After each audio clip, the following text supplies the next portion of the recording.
Guthrie, why don't you go ahead with roll call first, and then I'll talk about how we're messing with the agenda. Thank you, Madam Chair, members of the Commission. Good morning. I will now call roll.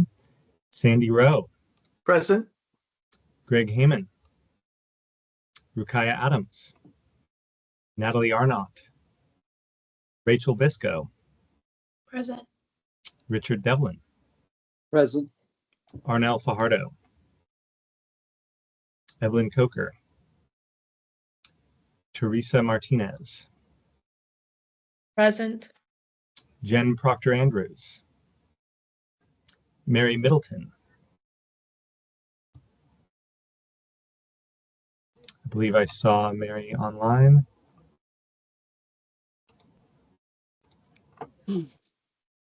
Emily Simnett, Present.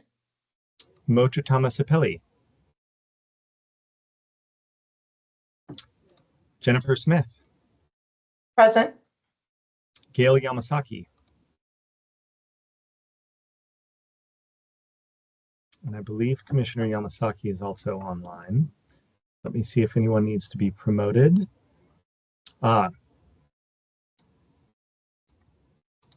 Commissioner Fajardo, I've just promoted you. And that is roll, Madam Chair. We have a quorum. Thank you. Thank you very much. Good morning, everyone, and good evening, Commissioner Simnett from Italy. We are quite jealous. I can see most of you on video. A few either aren't on camera or I can't see you right now. So as we have discussion later in the meeting, I think I have everyone now, but if I miss you and you're not on camera or you raise your hand and I don't see it, yell out. So as you know from the last meeting and from his note, this is the first time Ben Cannon has missed a meeting of the HECC. And of course, he gave us a shorter and simpler agenda, and we're already messing with it. So just proves that if Ben is not here, it's just things start to fall apart. And we also, because of another meeting or another commitment, don't have Vice Chair Heyman, as well as a few others. But as you saw from reviewing the agenda, it's shorter than usual. And actually, it struck me the sort of the main characteristic or one of them of our meetings when I'm leading a meeting and I'm telling people on the meeting that it's only going to be 3 hours, so it's shorter. It's a short meeting, but in the context of the meetings that we have, of the 6-hour meetings we have, it is shorter. But also a few things have already changed that I wanted to alert you to. Kyle Thomas, who is due to give a legislative report at 11:30, is ill and can't make that report. So we are moving up several of the staff items, the staffing report and the workforce and talent development annual report, and some an administrative rule.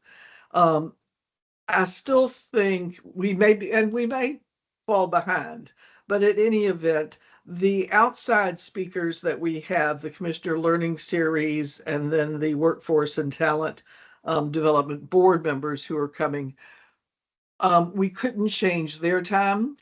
So what we'll do, if it's okay with you, if we are running ahead by the time we get to those last two items, we will just take a longer lunch break. But I will still please need you back for the 2 o'clock, for the 1 o'clock presentation. I think that's really important to us, especially now when we can see what, in terms of what our work is and what the accreditation work is and where they overlap. And I think we also all will have questions about what he can predict or what concerns him about the future. And as you know, Dr. Ramaswamy is true expert in a lot of areas. So we'll run it that way, if that's okay with you. And we'll be ending on time and just feed any extra time into the lunch break. And Emily, we hope you're still awake. She reported that it's only 8 p.m. there. So I think we'll be okay on that.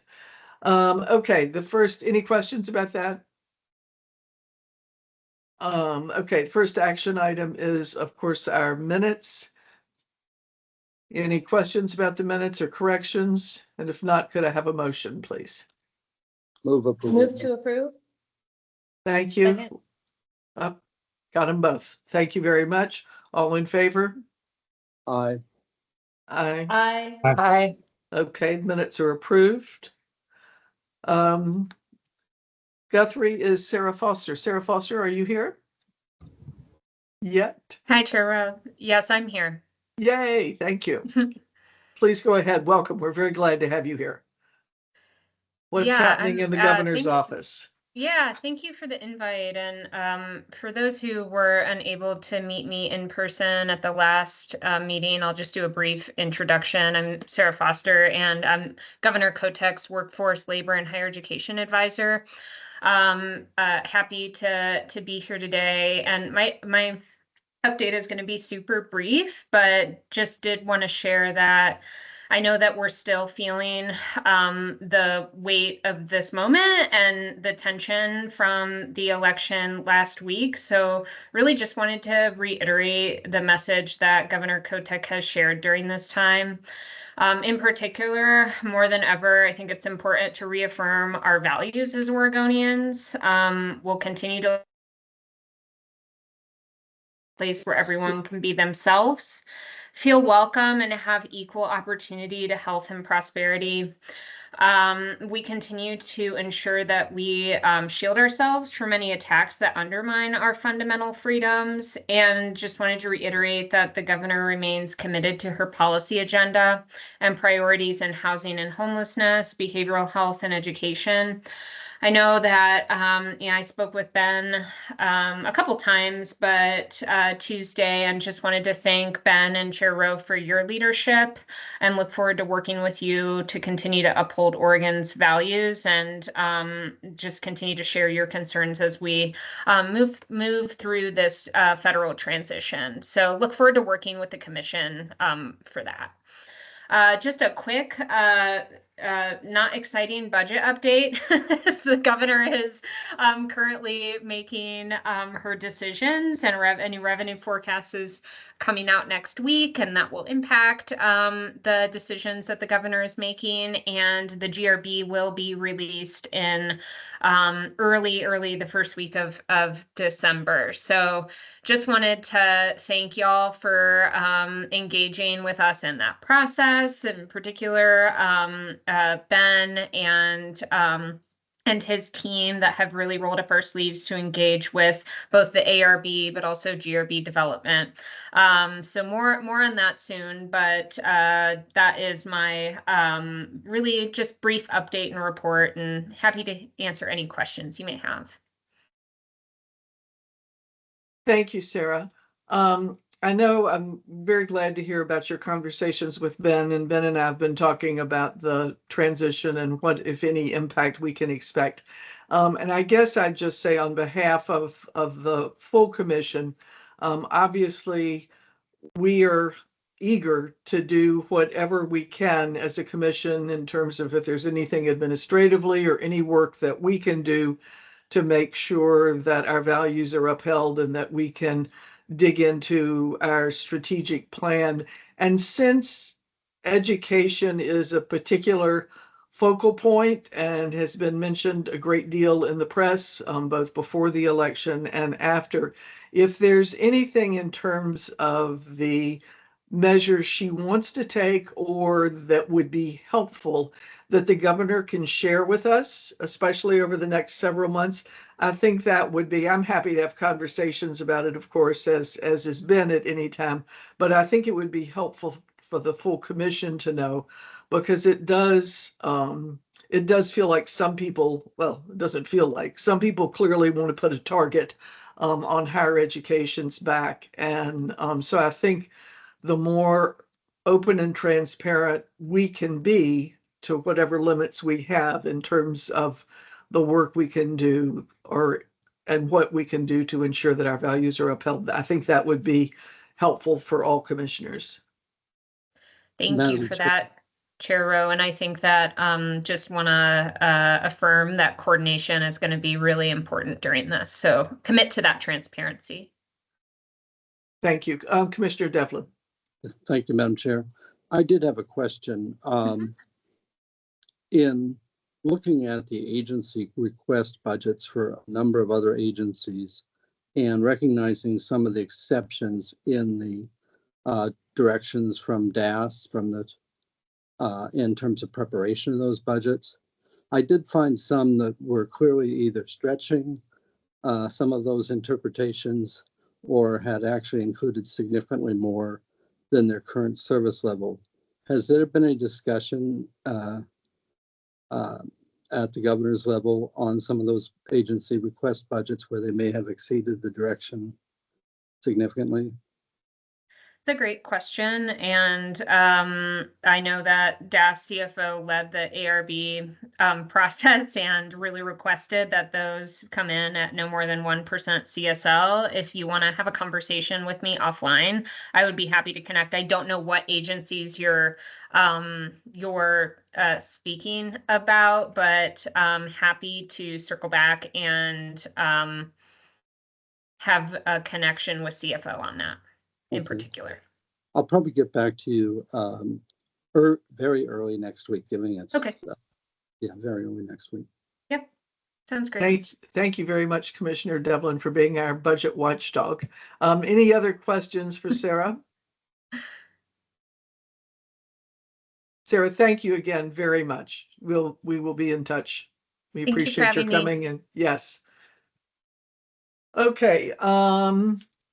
Let's see, Guthrie, is there any outside testimony? There is. We have 2 signups, Madam Chair, starting with Heather Bohr of Treasure Valley Community College. Heather, are you on the line?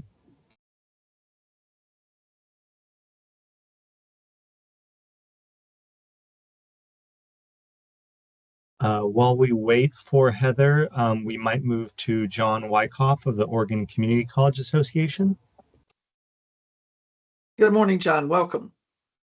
Good morning. Please. Thank you, Chair Rowe and members of the commission. Can you hear me? Oh, yes. Yes, we can. You're good. I'm John Wyckoff. I'm Deputy Director for the Oregon Community College Association, and here today to just speak on a couple of quick things. The first is really just to show our support for the process that you are beginning, kind of the beginning stages of the approval process for the 6 colleges who are on your docket today. For 6 BSN degrees at those colleges through a statewide consortium. We think this is really exciting for students for a number of reasons. The first is when you look at applied baccalaureate programs nationwide, you really do see that they're serving a type of student who doesn't usually go on to a 4-year university and wouldn't have otherwise. A recent analysis by New America, where they looked really at Washington and Florida, who were some of the early adopters of applied baccalaureate programs, found that in those 2 states in particular, the average age was over 30, and many had prior experience or an associate's degree to begin with. That in our BSN program is by definition true because they all come in as RNs, so already have that degree. And in Florida, they found from 2016 to 2018, 50% of the students in applied baccalaureate programs were female, 42% people of color, and 47% were 30 or older. In Washington, from 2009 to 2018, they found similar results with 57% female, 40% people of color, and an average age of 32. So we really do see that community college baccalaureate programs are serving underserved student populations, and they are offering another step in these technical degrees that are often that have often been terminal degrees. We also find in applied baccalaureate degrees, students are making, and this is a national average, about $10,000 more per year than they would have with an associate's degree. So we think this will be a really exciting way for colleges to be able to sort of localize their nursing programs, but also take advantage of a statewide consortium that will utilize resources from all of the 6 colleges involved. And just remember that because we're doing RN programs, the vast majority of the clinical setting is done in the RN section of it. And the second 2 years tends to be more lecture-based, though there will be a community health internship component at each of the colleges. So again, just wanted to offer our support for the process moving forward. And then lastly, just wanted to very quickly say, well, first, thank you to Commissioner Yamasaki for attending our, I think, very successful annual conference this year. We really appreciated her participation. And then also just wanted to note that one of the things we do at our annual conference is give awards in 3 categories generally. And just wanted to congratulate our winners this year. President Lisa Scari from Mount Hood Community College for Outstanding Administrator. Chris Brown, board member from Blue Mountain Community College for Outstanding Board Member. And last but certainly not least, Senator Michael Dembro for Outstanding Advocate, recognizing his long career of advocacy for higher education and community colleges. I don't think we've had a more strident and consistent advocate for community college or for university and community college students, for students generally, than Senator Dembro. He'll be greatly missed as he sails off into retirement. So just wanted to bring those issues to your attention, and happy to answer any questions should you have any. Any questions for John Wyckoff? Thank you very much. Thank you. And Madam Chair, it sounds from the chat like Heather Bohr no longer has testimony. So that concludes our signed up public testimony.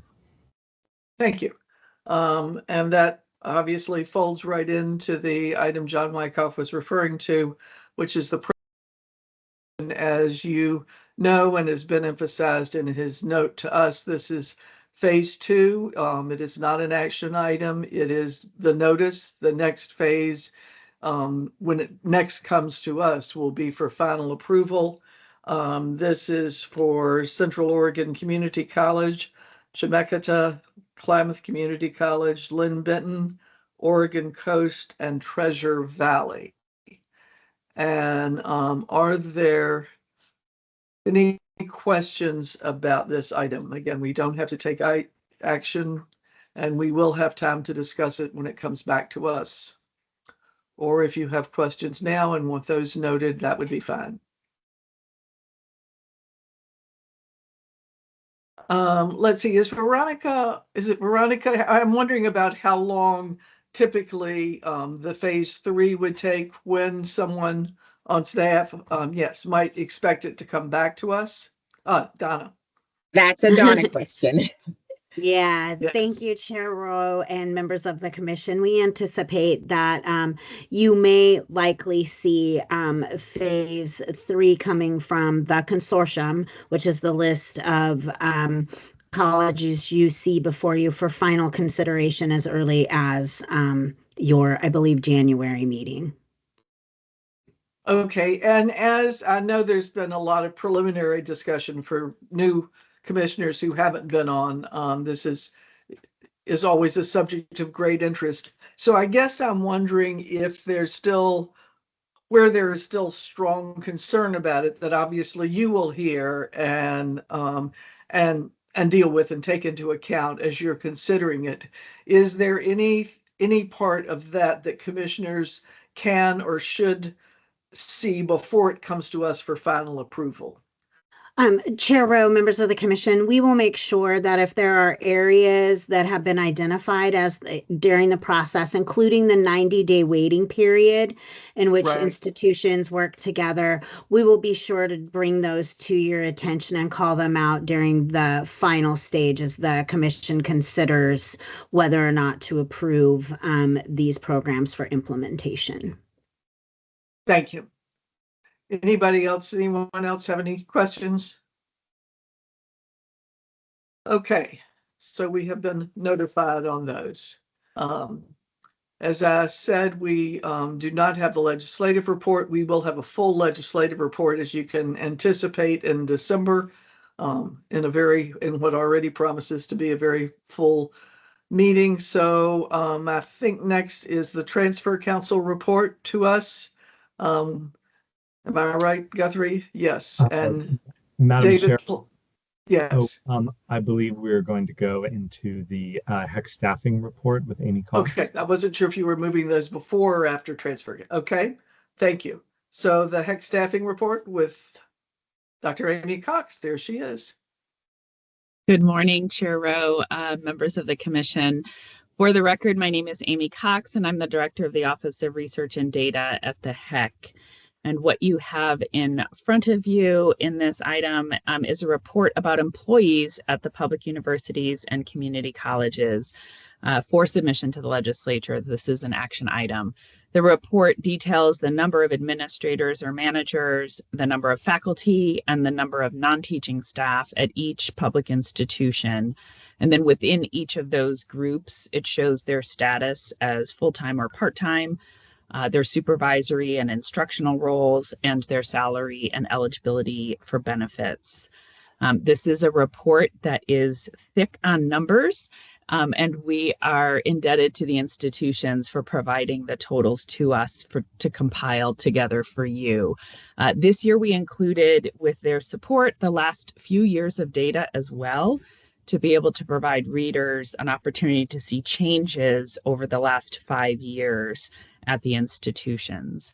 The report has a variety of uses. It is statutorily required. It serves a number of purposes, including in the formula to evaluate institutions' capital funding requests. It plays a small part by labor unions to understand the staffing context at each institution, and by institutions and others who are interested in understanding the number of staff that local community colleges and public universities employ around the state. With that, I will ask if there are any questions about the report or the data in it. Madam Chair.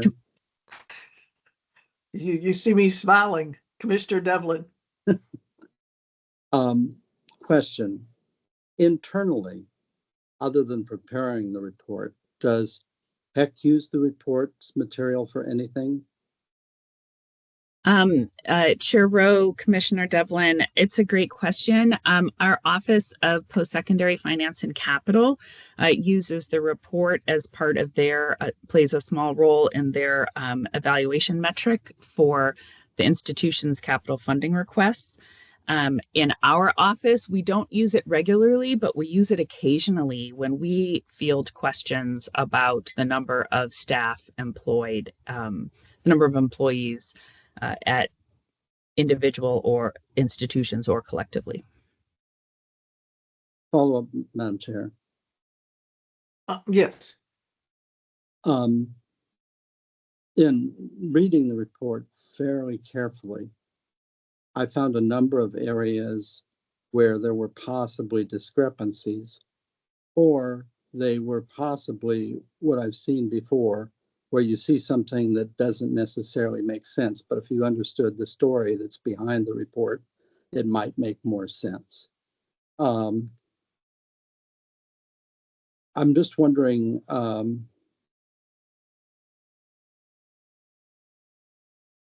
is there any sort of, do the entities referring the report go back and correct prior year errors when they find them? Commissioner Devlin, I'm sorry. And there are some other areas also. Obviously, in the percentage of instruction, there is the exception, particularly for community colleges, that high school students are not reflected in that. But in some number of them, the percentages between part-time, full-time, and less than half-time faculty don't really add up to anywhere close to the, or not as close as you would think it would be, to 100% of instruction time. So I'm wondering if there's errors in that calculation. Commissioner Devlin, you ask great questions that we ourselves have asked internally and of the institutions as well. I want to answer a few different things that you raised. One is most recently about the percentages of instruction. It is true they do not always sum to 100, and that is those are numbers we have confirmed with the institutions. I'll get to a little more about that in a moment. You also asked about correcting prior errors. That is an opportunity we do provide to the institutions when we find out those things, sometimes in sort of idiosyncratic ways. And therefore, this year, we actually invited them to recheck each of their last 4 years of submissions in addition to this year's submission. And we put all of those numbers in the report this year so that there is a 5-year trend that the institutions have confirmed. We did not just paste them from the old reports. We actually asked them to confirm those. All of this raises a slightly bigger issue, which is always a challenge with this report. And that is that unlike other reports that our office presents to you on students at the institutions, we do not have the underlying individual data for staff. We don't tally this ourselves. We give a specific guidance and technical support to the institutions for how they should tally them to be consistent. And we rely on them to do so. Sometimes when that happens, it means we cannot, well, it certainly means we can't sort of do the kind of deeper digging into the data that we normally would do for data we tally ourselves.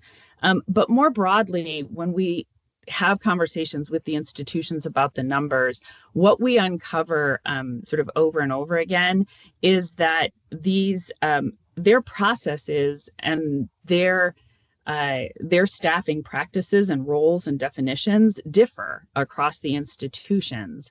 And these definitions were decided on not just in the statute, but also in a work group that followed the statute at which institutions were present. And they're sort of they don't, one size does not always easily fit all at the different institutions. And so sometimes the way they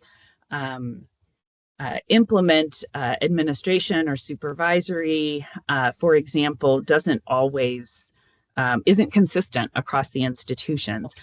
We try to give them as specific of guidance as we can to make their process fit these roles. In the end, it is always going to be a little bit different than if we were tallying them ourselves. I will say also that one last point you raised about high school students, they're removed from the student teacher calculation at the public universities as well, not only at the community colleges. Madam Chair. Yes. I just wanted to make one comment, and there are notable exceptions to all of these observations. But in reviewing the report, with some notable exceptions, I found very few reductions in management and administrative staff. In some institutions, significant reductions in faculty, and some with moving to a greater reliance on part-time faculty. Many institutions with reductions in support staff.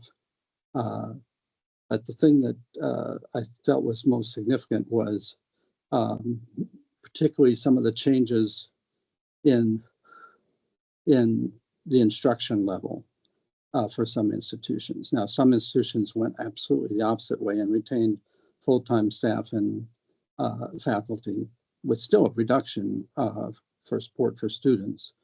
But there were a lot of changes over the last several years during COVID and during some of the budget difficulties those institutions were having. But with some notable exceptions, there were very few reductions in administrators or managers. I see a lot of head shaking. That is noted. I have a follow-up to that, but first I want to go to Commissioner Middleton, see what questions you have. I appreciate that, Chair Rowe and Dr. Cox for your report. And Commissioner Devlin, I really liked your questions that you asked and some of the points you made also. There were some notable discrepancies that I saw as well, including like one institution went from 6 managers in 2020 to 194 in 2024, and I thought that just doesn't seem correct. So I wondered about those discrepancies, and thank you for explaining the percentage of instruction also, because I was questioning that, and I appreciate the point that it's defined differently at each institution.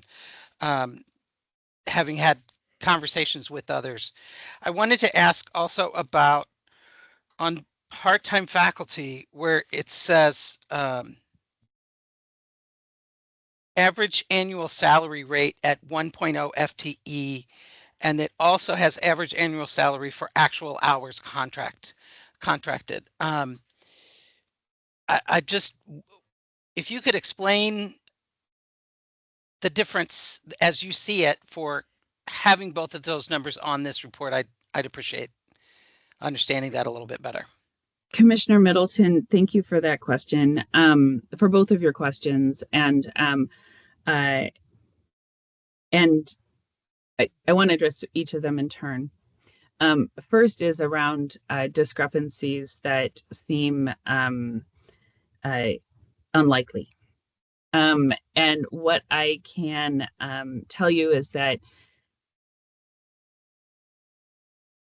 we rely on the institution's reports and work with them to try and, as I said, pretty closely in many situations to confirm numbers.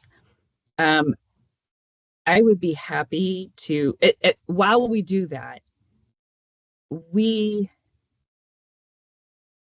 are in a challenging situation because we don't have, all we have are the data they give us. We don't have, and sort of the common sense test, if you will, but that's about it.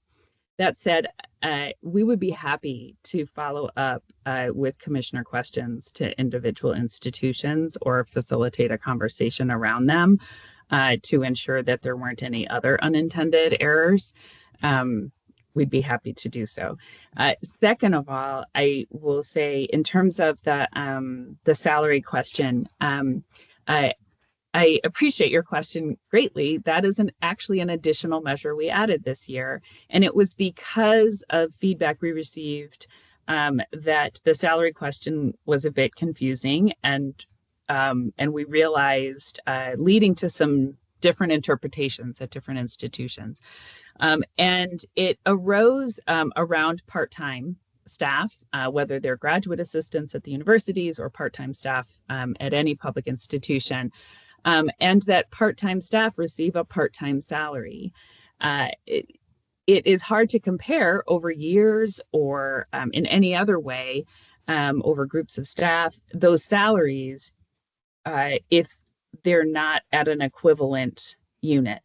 And so we asked institutions not only to provide the part-time salary that those individuals receive on average, but also an artificial full-time salary if they were working full-time, so that differences in hours worked would be eliminated. Okay. So the 1.0 is really a hypothetical salary. It's not an actual paycheck.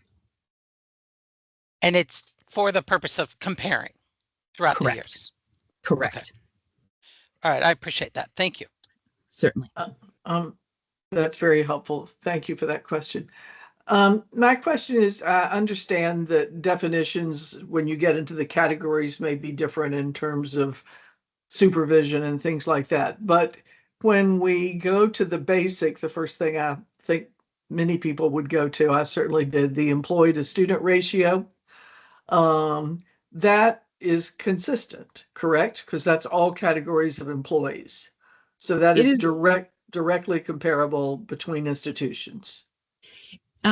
I would say yes, and student or institutions vary in the kinds of students they have and enroll. Some institutions have larger, have different kinds of proportions of the classes they teach, which would need different kinds of student-teacher ratios. If it was a institution that had high amounts of adult basic skills, it would be different than an institution that has high amounts of community enrichment programs, just as an example. Right. They also vary in terms of the proportion of their instruction that's online or remote learning, that also can have different, different student-teacher ratios. I'm not trying to suggest that these should be wildly different or wildly affect the ratio. I just want to note that as something that we can't control for when you see that number. Yes. Okay.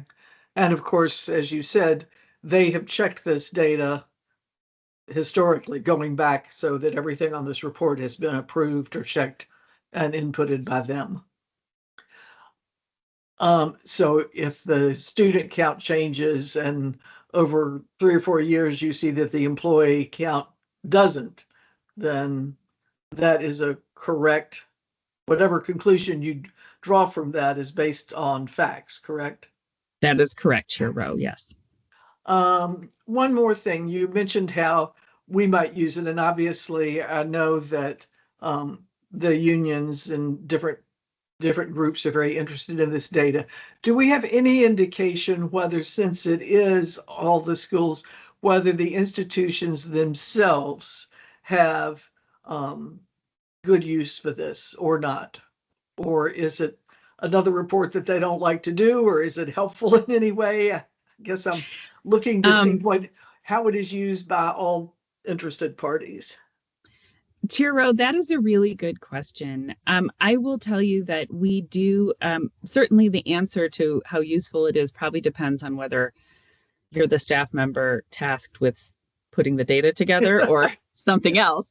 Nonetheless, and again, my appreciation to the institutions, Yes. to the folks at the institutions who do that compilation.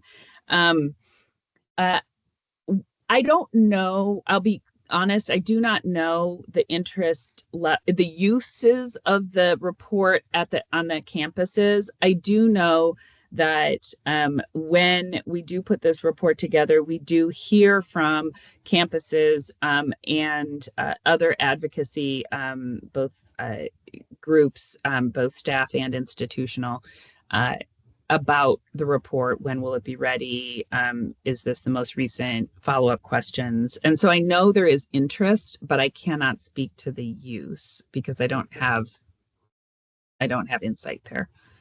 Okay, thank you. Commissioner Smith? Thank you, Madam Chair. Ms. Cox, I am curious about student employees. That's not tallied here. Well, graduate student employees are, but for instance, the University of Oregon and other institutions are in the process or have unionized recently. So I'm wondering if that group of employees will be calculated at some point in this report in the future. Commissioner Smith, may I ask, do you mean tallied separately or included at all? I'm just wondering like how they fit into the paradigm of employee and if that is a reportable or useful reporting. So my understanding, and I'll confirm this for the commission, but my understanding is that student employees are in there I would assume primarily in the classified or non-professional group, outside of graduate students, of course, that we've noted are part of the instruction in their own group. I'll confirm that. I do not believe that I have not heard of any plans about separate tallies for student employees or student staff. That hasn't come up in any of the questions I've received. at least thus far. I'm happy to report back if we do get any questions like that, in addition to yours, but we haven't thus far. But the report is, the requirements of the report do include all employees. So so that I would be 99% confident the students are in there, but I will confirm. Because the numbers, for instance, in the part-time, which the students would be part-time employees, don't add up to what their bargaining unit, not even close to what their bargaining unit is. Thank you. That is helpful information. Thank you. This is where we're in, our office is in a tough position without having good benchmarks. So I'll follow up with the institutions and report back. Thank you. Thank you very much, Amy. Commissioners, I remind you, this is an action item. Someone ready to make a motion to approve it, accept it? Move to accept, Madam Chair. Thank you. Second? Second. Thank you. All in favor? Aye. Any? Aye. Thank you. Any opposed? Report is accepted with our appreciation, Dr. Cox. Thank you. Thank you, Chair Rowe. Guthrie, what do you think? Should we start with the transfer council or go to workforce? We're like just 4 minutes off of the regular start. Yes. Why don't we go to the administrative rule then? Okay. Because that should be okay. So now we're going to Brittany Miles for the action item on the permanent rule amendment relating to technical amendments supporting establishment, alignment, and maintenance of the major transfer map. Is that the one? Yes. Okay. Good morning, Chair Rowe and members of the commission. My name is Brittany Miles, and I am a policy analyst on the CCWD team. And Chair Rowe is correct. What you have in front of you is a request for permanent rule approval. This is an action item. And for those of you that served on the commission last October, these conforming rules may look familiar, and I will briefly outline why they are before you again. In my role as a policy analyst, I spend a significant amount of time ensuring that HECC policies do align with law and rule.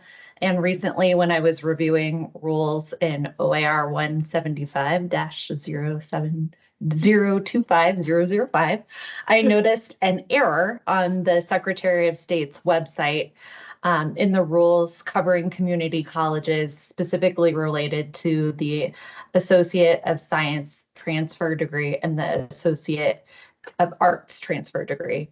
Unfortunately, there was an error.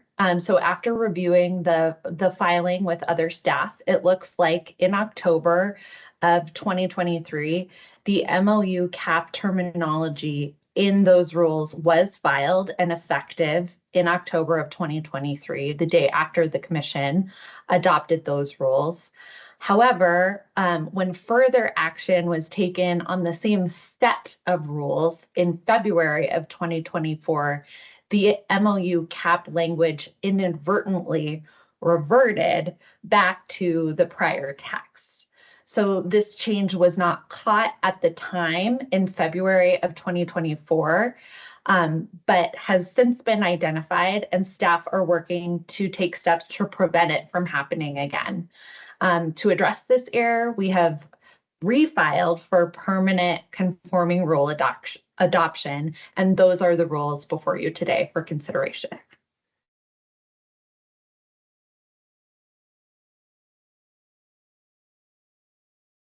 Chair Rowe, you're on mute. Thank you for that background. Okay, any questions? Move for approval, please. Thank you, Commissioner Fardo. Second? Second. Thank you, Commissioner Devlin. All in favor? Aye. Aye. Any opposed? Rule change passes. Thank you very much for presenting that to us. Okay, Now with the hopscotch we're playing with the agenda, we are going back to strategic activity 3 on the transfer council report to us. And I believe we have David Plotkin with us. Do we? Yes, there he is. Thank you very much. You can go ahead. Good morning, Chair Rowe and members of the Higher Education Coordinating Commission. For the record, my name is Dr. David Plotkin. I use he, him pronouns. I currently serve as co-chair of the Transfer Council, and I'm the Vice President of Instruction and Student Services at Clackamas Community College. I am pleased to present the annual Transfer Council report about the work of the Council to facilitate transfer credits between Oregon public institutions of higher education.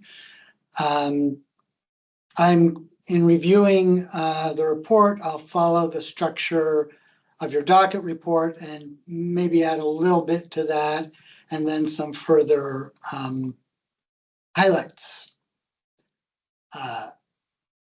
To start, one of the key focuses of the Transfer Council is common course numbering. And commonly transferred courses are being standardized across public post-secondary institutions. Consistent course numbers, course titles, learning outcomes, and course criteria. These are called Z courses. It's a way to designate the course in student management systems. Currently we have Math 105Z, Math 111Z, Math 112Z, Statistics 243Z, and Writing 121Z.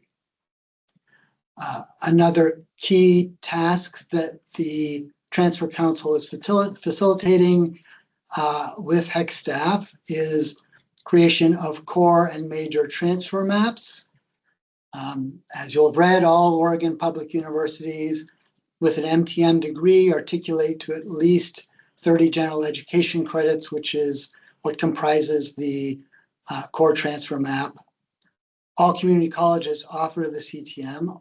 All OPUs that offer bachelor's degrees in biology, business, computer science, elementary education, and English literature reported that students transferring with corresponding major transfer maps can complete the bachelor's in 90 credits or fewer. Community colleges show variability in required implementation of major transfer map associate degrees.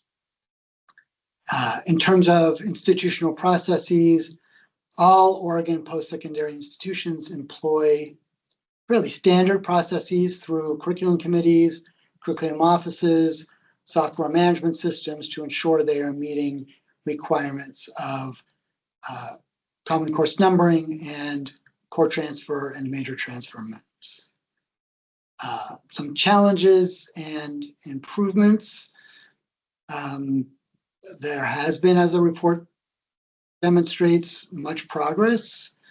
I think that Oregon's unique higher education structure poses challenges to consistent implementation across all institutions, consistent data, and statewide collaboration to measure success. Some other highlights. All the institutions are committed to this work and to the success of students. The Transfer Council reflects that commitment, having created work groups and processes to address issues that have not been mandated by legislation, such as a general education subcommittee, a learning assessment subcommittee, and a working group on auto notation for CTMs and MTMs, core transfer maps, and major transfer maps. The administrative regulations that have been provided have given greater guidance and clarity. And the Transfer Council is planning its first ever retreat, which I think we're all looking forward to brainstorm issues around measuring compliance and success, the possibility of a transfer portal or some alternative, and future annual and other planning. I would say some other challenges. There's been quite a bit of turnover in public institutions, especially over the last few years. Many new presidents and chief academic officers at Oregon community colleges. The decentralization and lack of a strong system in Oregon creates some challenges with different institutions having different identities, different software systems, and different business processes. And I think you heard some of that in the previous report. I would also say that the workload for HECC staff and faculty and staff at institutions, particularly in initiating and maintaining major transfer maps, requires a significant commitment from employees at universities and colleges above and beyond their regular work of supporting students in their learning. On a more personal note, having been a member of the Transfer Council since its formation, I am very grateful for the candid and also respectful conversations that occur at the council.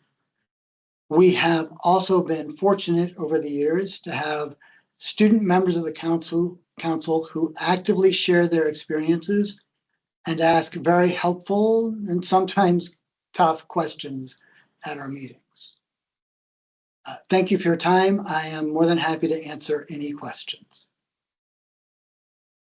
Thank you for that report and for your work on this. The job of chairing or co-chairing the Transfer Council, I know is a big commitment and we appreciate it.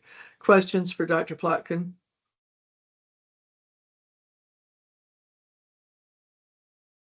I have, and if anyone else wants to jump in later, I have a handful of questions. Dr. Plotkin, they do not have to be answered today.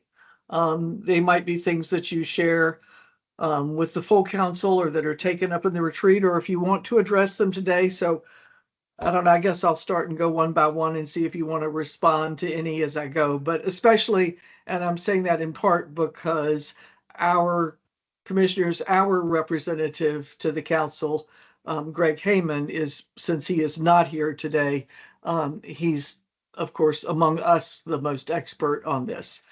So at any rate, don't feel like I'm putting you on the spot to come up with an answer right now, as much as I'm wanting to get these questions aired and addressed. And I'm just going to go page by page, if that's all right. I'm happy to try. Thank you, Commissioner or Chair Rowe. Okay. So on the conclusion of the executive summary, that paragraph, you say overall this year's survey results demonstrate progress, as you've said. And then a couple of lines down, self-reporting by institutions indicates that most are making an effort to meet state requirements. And then at the end of that, if people are looking at the report, says though some areas still require ongoing development and alignment. I would like us to have more specificity in that conclusion, please. And I think after all of these years, so those the phrases I cited are more vague than I would like in either future reports or if you get back to us. And also, where, since you have, and I know there are different circumstances on every campus and that this is difficult and systems are difficult. So please assume that I do understand that. But since we've been at it so many years and we think the need is urgent now, where you can tell from everything you see and know that some institutions are not making as much of an effort, to use the phrasing here. I would like for those institutions to be identified so that either Vice Chair Heyman or I can speak to the presidents of the institutions directly. But at any rate, I just think we're at that point where some institutions are cooperating less, where we need to air that a little further, please. Go ahead. And Chair Rowe, would you like me to respond if I feel like I can, or wait until? If you feel like you can and want to, that is fine. I don't want to put you on the spot to have to for every question, because I've got another half dozen. But go ahead, please. Thank you, Chair Rowe. And just as a caveat, I will not promise that these are complete answers. I will say my sense is that institutions are all trying their best to comply and to work hard at transfer. So I think the interpretation of that language and the conclusion could be changed from they're not doing it to they may have struggles in getting to the same place as some other institutions. And the one example that I might provide more specificity around is the transcribing of degrees, particularly the core transfer map. Some student information systems have more capacity than others, and but I know that all of the colleges are working to remedy that issue. So I don't think it's necessarily a lack of will as it is an issue of capacity and institutional resources. Okay, thank you. That's helpful. Well, let's still look at that whole conclusion and see whether it can be more specific. And if there is, recognizing or believing that there's not a lack of will and that systems are different, but if there is a lack of progress, I still think that if that that we would want to know and that a conversation may need to take place with the president. And to the example you cited, which it was very helpful in this report to see on the notes on the transcript, and to see, you could clearly see there how systems limit some, but there are others that are just making a hand notation. And so I guess on that, my comment back to the Transfer Council would be, why can't more, if their systems don't allow that automatically, make that notation if that is indeed helpful for students? And then there's one where the students have to specifically request it. So what we would ask, I believe, is even within system limitation, if the transcription notation is helpful to students, then the schools individually need to find a way to do it, even if that is not automated, and even if their ways of doing it vary among institutions, if that is possible. Thank you, Chair Rowe. I will share that with the Transfer Council. And I noted that many of them say they're making progress, but what sort of how can we get that done was my question. Let's see.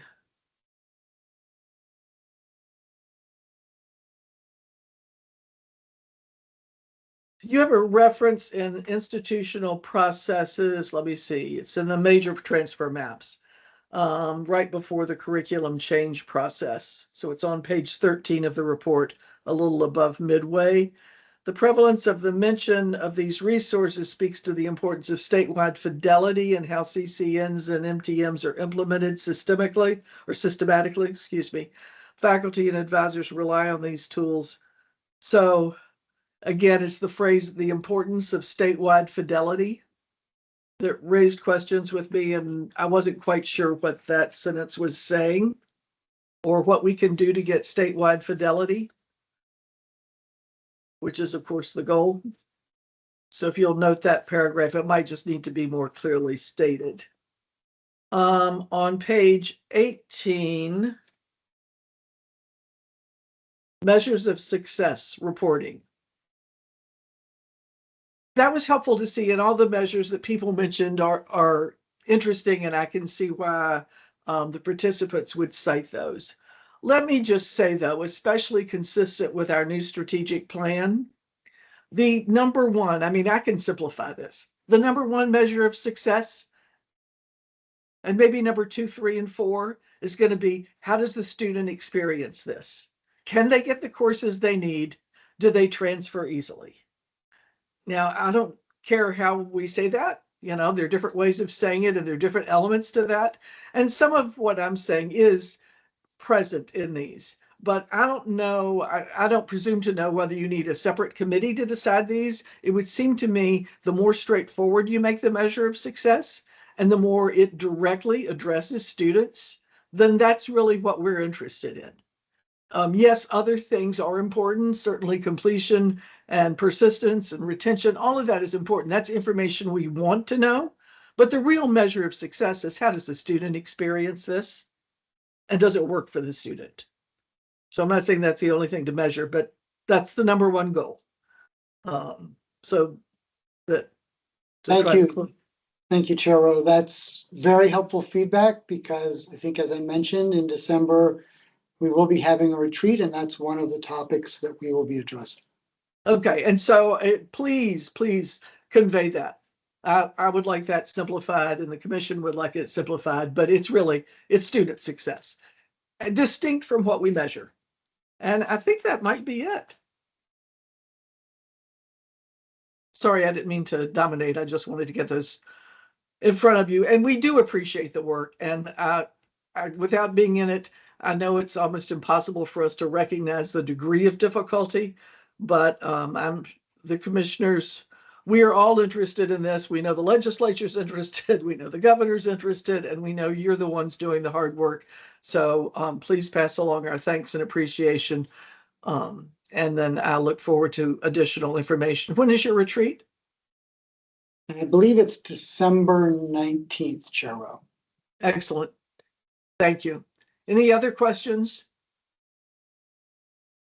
Okay, this is an action item also to accept this report. Madam Chair, I do not believe this one is actually an action item. There is you're right. You're right. Transfer Council report on the December agenda that will be. Thank you for the correction. Good thing we have Guthrie here. Thank you, Dr. Plotkin, for presenting this and for your work.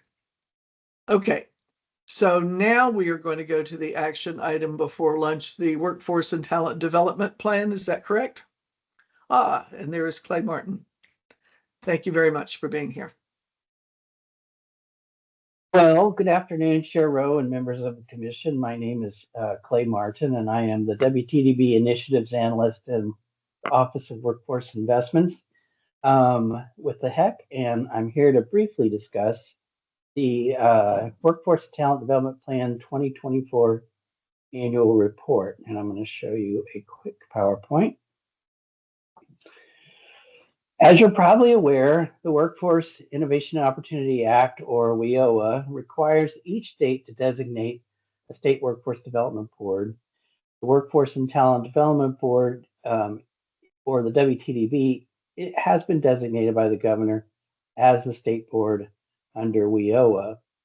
Oregon's revised statute, 66324, requires that the WTDB convene, engage, and coordinate with leaders in business, relevant state agencies and organizations, and local workforce development and community-based organizations to, quote, create a single unified state workforce and talent development plan, unquote, every 2 years.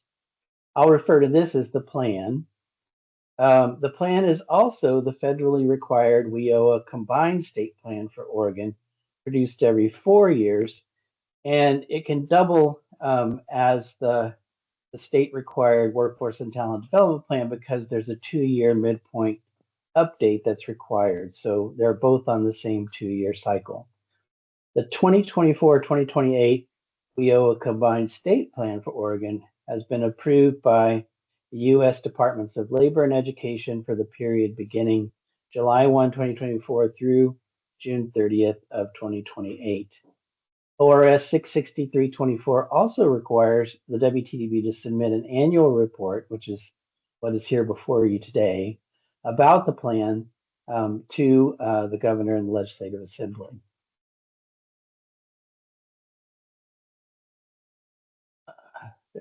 There we go. The plan includes all of WorkSource Oregon.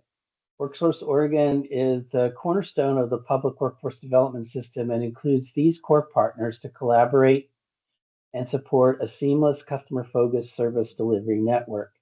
The goal is to build a comprehensive system that increases the long-term employment outcomes for all of the individuals seeking services, individuals and businesses, the dual customer of the WorkSource system.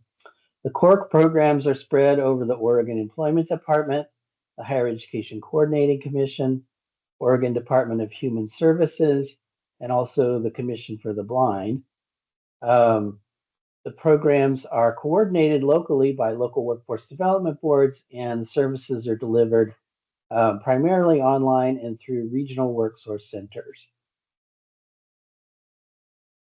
However, WorkSource Oregon does not represent the entire workforce system. ORS 66324 expects broad engagement with the entire workforce system for the plan. This broader system includes post-secondary and K-12 education, community-based organizations, workforce programs, labor and apprenticeship, Native American workforce programs, and many others. This exceeds the requirements of state planning under WIOA. The WTDB works hard to continue to increase the engagement and alignment of the entire workforce system, not just or not solely WorkSource Oregon. The 2024 annual report highlights elements of the recently completed plan. I'll call out just a few. The plan prioritizes genuine and sustained engagement with businesses from the same industry in a shared labor market region or local area that work with education, workforce development, economic development, community partners to tackle common needs of a targeted industry. This is expressed through a variety of efforts, including our own industry consortia in healthcare, manufacturing, and technology, additional state-level efforts in behavioral health, clean energy, and construction, and longstanding local and regional industry sector strategies led by local workforce development boards and industries critical to Oregon's economy. The plan also includes a priority for education and training partners to focus on career-connected learning, work-based learning, industry-recognized post-secondary credentials, career pathways, and enhanced connections to registered apprenticeship and pre-apprenticeship programs. There continues to be a greater and greater alignment between this plan, the WIOA state plan, and the required statewide CTE plan. Oregon is a long leader in career pathways efforts and strategies and investment, and so that was also a key portion of the plan. The plan describes the efforts of many Oregon agencies and organizations working side by side to maximize the new federal investments, including the Infrastructure Investment and Jobs Act, the CHIPS and Science Act, the Inflation Reduction Act, recognizing that these new investments rely on states having the workforce needed to implement them. The plan continues to support an environment where WorkSource Oregon staff perform as an integrated system of partners. And as you can see from the previous slides, it's a very complex system. And so this effort is a continuing one to make sure that all of the partners share common goals and that the services are delivered for a seamless customer experience to address the training and employment needs of businesses and job seekers. And finally, the plan promotes improved customer service and increased program effectiveness and fosters streamlined and streamlined and collaborative workforce system. So thank you for the opportunity to present the Workforce and Talent Development Plan, or Workforce and Talent Development Plan 2024 Annual Report. This is an action item and staff recommends that you accept the report, and I'd be happy to answer questions if there are any and if there's time. So I'll stop sharing and come back. Thank you very much. Are there any questions for Clay Martin? Thank you so much for the report and especially for all the work. Oh, I see Commissioner Smith. Please go ahead. I just had a comment that, as Mr. Clay pointed out, this is very complex and there's so many partners and there's so many moving pieces. And I just appreciate the way the report was laid out. Just kind of, it's very difficult to probably integrate all of that into a structure that makes sense, and it does. So I'm just giving my appreciation. Madam Chair. Yes, thank you for pointing that out, Commissioner Smith. Commissioner Devlin. Thank you, Madam Chair. A question, this report seems akin somewhat to almost like a strategic plan for the year, but how are individual outcomes measured? in terms of all of these things that people are doing together and all of this, how are the actual outcomes measured? Well, Commissioner Devlin, that's that also is sort of a complex topic to answer briefly. What I can say is that there are federally required measures in the Workforce Innovation Opportunity Act that apply to all of the core partners in the system.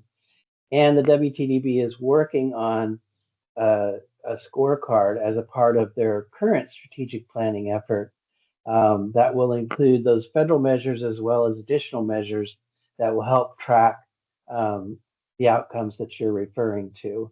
But as you say, pulling all that together is going to be a significant workload, and we could certainly come back at a future time and sort of explain that sort of a performance and accountability piece.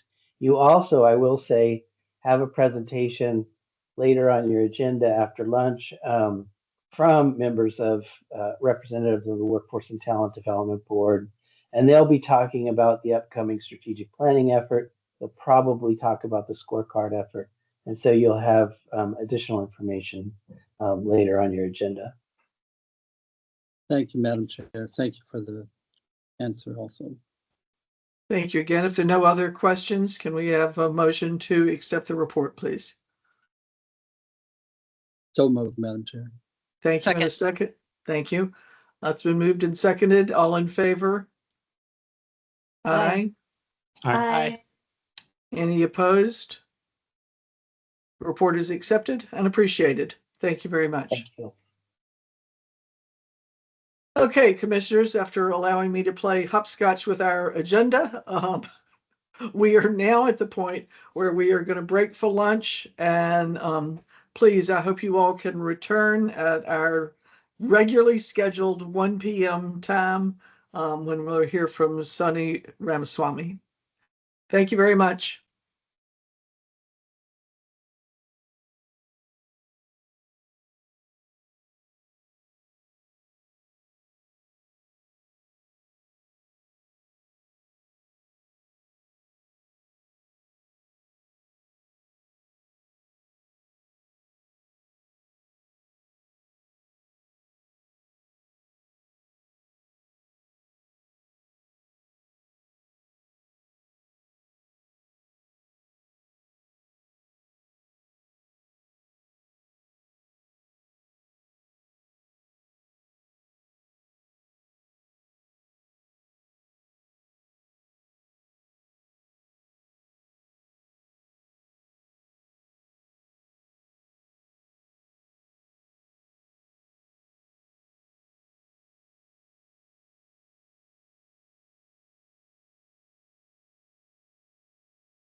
Good afternoon, Guthrie.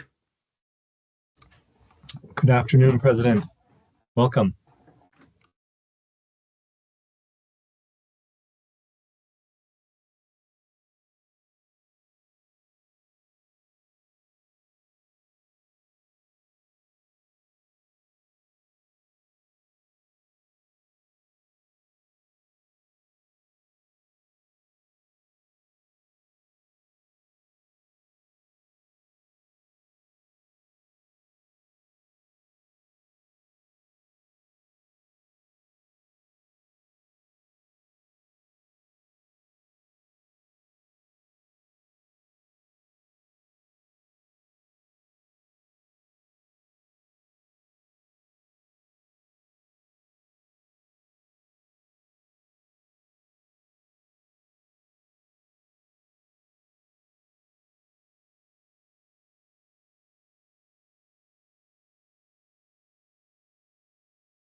Sorry about that. I needed to do something with my settings, and so it forced me to quit and come back in again.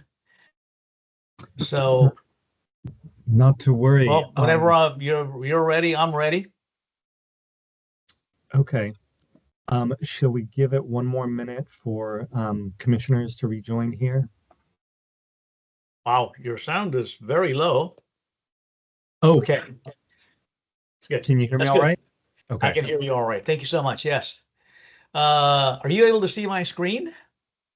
Yes. Yes, we are. Okay. Whew. All right.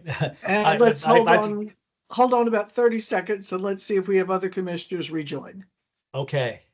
All right. Got it. Thank you very much. It's kind of weird how come, these things, they always force you to quit in the right as you get ready to get started. So I'm going to go ahead and wait. Thank you. Give me the signal when you're ready. Will do.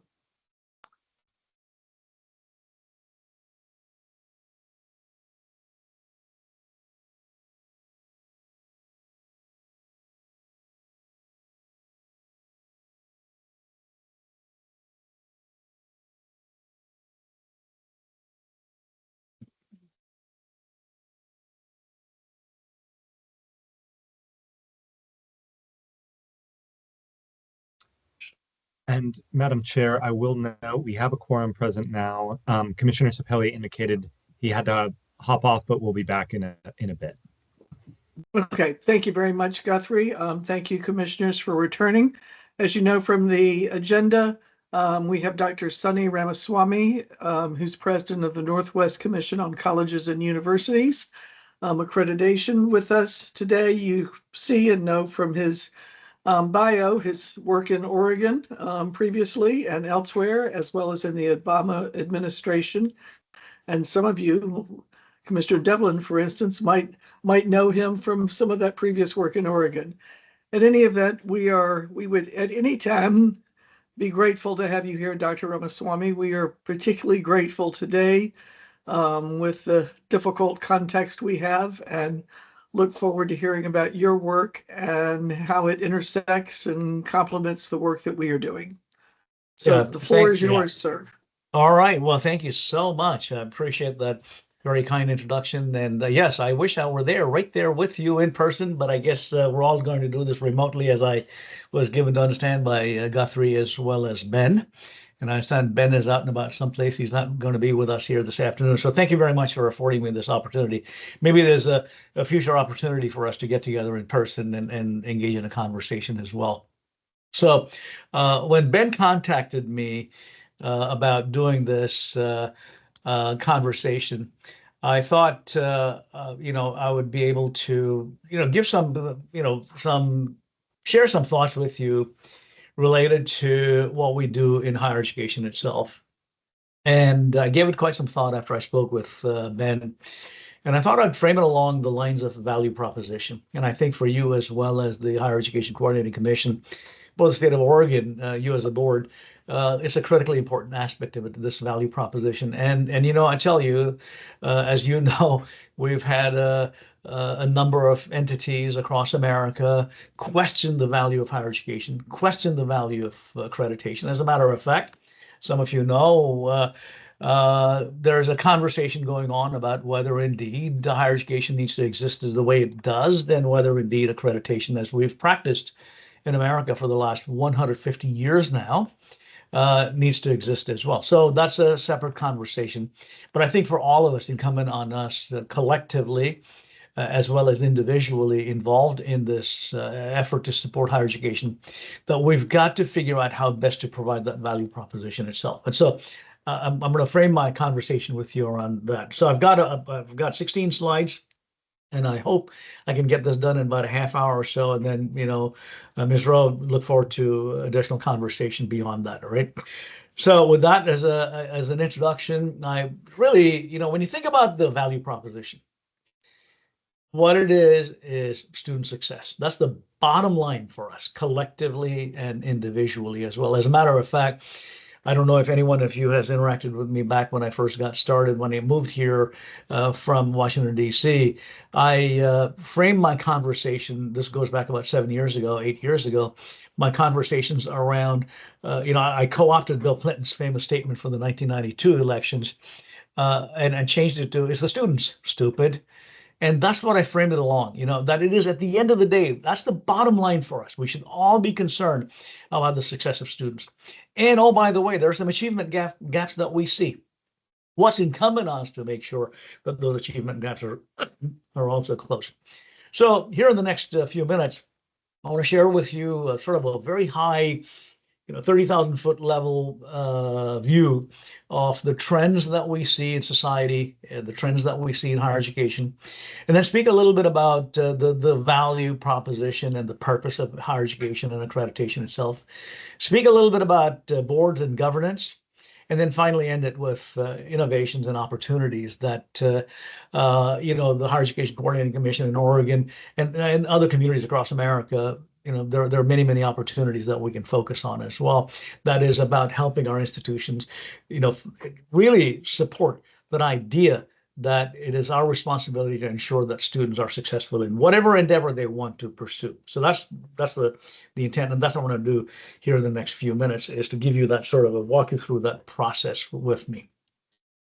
So when you think about at a very high level, what's happening with societal trends, and there's a whole slew of them. As I thought about it after my conversation with Ben, I did a sort of a stream of consciousness, a bunch of words and phrases that I put together here. And I'm sure if you and I were to sit down and talk about it, I'm sure you can come up with as many, or if not more, such issues and phrases and things like that as well, that are really reflective of what we see in society today. Whether it's the competition that we see or the pandemics that we continue to see, by the way, and the demographic changes and challenges that we see. And then, of course, we're doing all of this in the context of big data and artificial intelligence. And there's not a day that goes by, as you know, when AI is not part of the lexicon today in our conversations that we've got as well. And then, of course, we've got all the conflicts, whether it's conflicts internally, this hyper-partisanship that we've got in America, or conflicts at a global scale as well. And then the impacts of, the gig economy that we've got. And, there are a number of our students that end up, in fact, there was an article that I just read in the Chronicle of Higher Education about a student that is, we received an email, by the way, from one of your institutions. I'm not going to tell you which one it is. Students wrote to us, and in it, this student talks about the fact that they have to get up at 3 a.m. to work a second job. They already have a job in the morning, daytime. They got to work a second job to be able to pay for their rent and food and things like that. So we've seen, hunger in our students. We've seen this couch surfing that goes on amongst our students as well. All of that is part of this context that we've got, right? And so that's at that very, very high level in society that we see. And by the way, this is a sort of a global phenomenon. This is not a phenomenon that's just here in America. Excuse me. And it literally is a global phenomenon, and we also see more and more and more complaints and reports of the physical and mental health and well-being of our students and faculty and staff and others in society as well. That's part of the context that we've got. And when you narrow, and then of course 2020 happened, and it really crystallized for us as society, not just in America, globally as well. That it crystallized this idea of the injustices that we see, and this call for equity, and this call for action that we saw. And then beyond that, there's been this negative pushback that has taken place here in the recent past as well. These protests and conflicts that we saw as well. And as a matter of fact, this morning when I was driving to work, I was listening to NPR and listening to the most recent passage of a proposition in California where they want to get tougher with with crime and the what is happening in society as well. It's all part of our conflict, the context that we've got. And then, of course, these societal trends have contributed to a significant number of disparities that we see. And again, it got crystallized, particularly when George Floyd was killed. It got crystallized in our conversations that we have, these racial and class disparities that we see. We, see the occurrence of hate crimes across America, and disparities in access to opportunities that we see. And then, of course, here, particularly in the last 3, 4, 5 years now, we've seen this pushback about diversity, equity, and inclusion, and critical race theory, and things like that as well. Also, we see these conversations that are going on, whether America should continue to insist on the separation of church and state. And you may have seen just yesterday, a federal judge pushed back on the intent in Louisiana, the Louisiana legislature's intent to have every school, public school, display the 10 Commandments. And so these things are continuing on as well. And then, of course, I spoke to this thing about hunger and poverty and the impacts of redlining and mental health outcomes and things like that. Oh, by the way, where in America since the late 1800s, our longevity had been increasing every year, suddenly, starting in the 2000s, particularly post-pandemic, our longevity collectively has been going down, by the way. So children born in the 2000s will live for a shorter lifespan than their parents and their grandparents. It's a sad irony that America, the country with the most amazing food systems, the most amazing health systems and things like that, we're at a point like this here in America.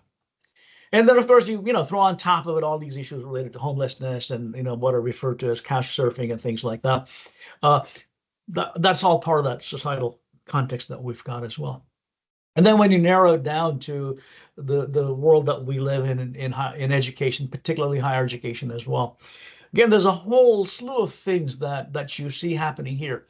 Whether we're talking about the demographic changes that are taking place and the global competition that our institutions are being subjected to, where America was the king of the heap for a very long time, the top institutions in the world were American institutions. Any more institutions from other parts of the world, particularly in China and other countries, are now vying with us in the United States. Just yesterday, I was reading Science magazine. Some of you may know I'm a scientist.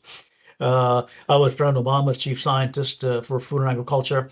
And I was reading Science magazine, and they're talking about how, for the first time, Chinese scientists have surpassed American scientists in the number of publications, in the number of patents and things like that being submitted as well. And that's what's going on. That's the competition that we've got. And then, of course, globally, we see this aging population. It's not just in America. It's not just in Western European countries, and not just in the Eastern European countries. It is a global phenomenon, even in countries in Africa, in Asia, in India, for example, where I was born and raised. You see these, aging population that's going on, and poverty levels, and all of these things are coming to pass. And here, of course, on our campuses, we see this decrepitude of infrastructure, for example. Oregon State University, where I was for a very long time. Yeah, y'all have spent some money. The legislature has provided funding to improve the infrastructure, particularly to make it, earthquake proof. For example, Strand building on the campus of Oregon State University that, I was housed in, that building has been completely updated, right? And when I was working for President Obama, we did an analysis of the land grant universities across America. There's about 300 of them, by the way. And the approximately 60 that are what we refer to as the 1862s, like Oregon State University, Washington State University, Purdue University, et cetera. Just among those 60, the decrepitude and the cost of updating those buildings is well north of $50 billion. Because these buildings were built in the 19th century and early 20th century. And the decrepitude is tantalizing when you walk up around on campuses, you see these things happening. So that's part, how do we engage in these great discoveries to be made? How do we engage our students to learn and to develop the knowledge and skills to become contributing members of society, particularly when the economy is changing? The digital economy, the impact of artificial intelligence and informatics, and all of these things are having an impact as well. And, oh, by the way, you got Google has created its own university, in quotes. Apple got its own educational programs, and Amazon's got its own programs. And so our traditional brick and mortar universities now have to compete against those entities as well. As a matter of fact, you've heard a lot of conversation going on. Do we really need post-secondary education? Do we really need degrees? That's what's happening in America. And that's part of the context that we've got as well. These are the trends that are impacting education. And but when you get right down to it, thinking about the value proposition, there's a purpose to higher education. And I'm absolutely certain that every one of you that are members of the board for the Oregon Higher Education Coordinating Commission would share with me that there is a value to higher education because there's a purpose to it. Of course, when we think about the purpose to it, we think, well, it's about intellectual growth. It's about making sure that students are getting that knowledge and things like that, right? But there's more to it than that. It is also about these core competencies, critical thinking, problem solving. When I was at Oregon State, I established and built a leadership academy, raised a lot of money for it to endow it as well. And the Leadership Academy inculcates these critical thinking, problem solving, communication skills, working in a team environment, those types of competencies. And in our standards, by the way, we have a requirement for that the institutions must demonstrate that the students are developing those core competencies, those so-called soft skills, which are transferable and have a lifelong shelf life, versus those technical skills. Right? Technical skills, their shelf life, as we know, is only maybe 3 to 5 years. Look at AI. What came out 2 years ago is no longer the construct that we have today. And so this is the context that we've got. We also want our students to become informed and be contributing members of our democracy. And we don't do that. I've asked these questions when I've traveled around, including on your campuses. How many of you teach students to develop knowledge about democracy and being engaged civically? Very few of them put their hands up. We're not doing it. Again, shame on us. We need to collectively do these kinds of things as well. So the idea really is about social and economic mobility. The idea is to ensure that we can dispel these social disparities and injustices that we've got. We also know students that end up going to develop, get post-secondary education, they have positive health outcomes. Their earnings over their lives is significantly higher. We know all of these things. That's the purpose. And we've failed to demonstrate that purpose collectively. And therefore, we've got people saying that higher education is the enemy. And shame on us. I've always paraphrased Pogo, that I've seen the enemy and he's us. And we've not done a good job of providing that sort of a context of why it is that purpose behind higher education itself. And then when you juxtapose with it the purpose of accreditation, the purpose really, there's about 4 to 5 key points that you want to take home. Number one purpose of accreditation is student achievement, learning, and success. That's number one.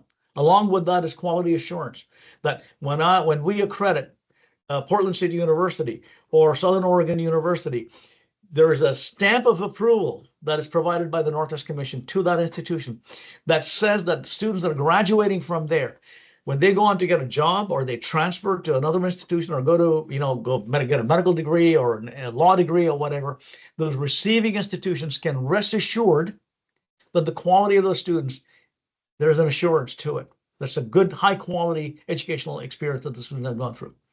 The third part of this is continuous improvement. And then along with that are what I talked to earlier. It's about the inculcation of these core competencies. Accreditation, we go and review whether the institution is actually making that happen as well, inculcating those core competencies. And last but not least, it's about accountability. What that means is that in America, taxpayers, you and I collectively, we spend pretty close to $150 billion a year. And then the states, like Oregon and Washington and other states, provide that much or many times over that amount in terms of student support, right? The state of Oregon relies on accreditors like me, for example, to provide that idea that we're going to hold that institution accountable for what they do. So those are the key take-home messages about the purpose of accreditation. And that is juxtaposed with the purpose of higher education itself. In it, there is the idea of the value proposition that you can think of as well. So what is that value proposition when you get right down to it? So the first one is accreditation is about institutional improvement. We're not a bunch of bureaucrats going around and, with our stick in our hands trying to beat up on the institutions. The approach that we use is one of this continuous improvement, one of helping institutions improve over time. It is about programmatic improvements. They've got effective governance, effective infrastructure. They're inculcating critical thinking and problem solving, other core competencies. They're becoming innovative engines. And that's what it's all about. And of course, in it is institutional effectiveness itself, the outcomes that we want to see, student success and student achievement.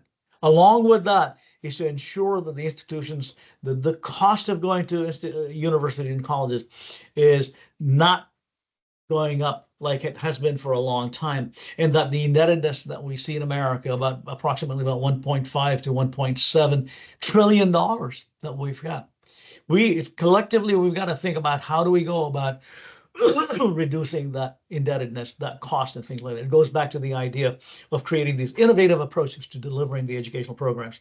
And I'll speak to that a little bit more in just a little bit as I start wrapping up towards the end.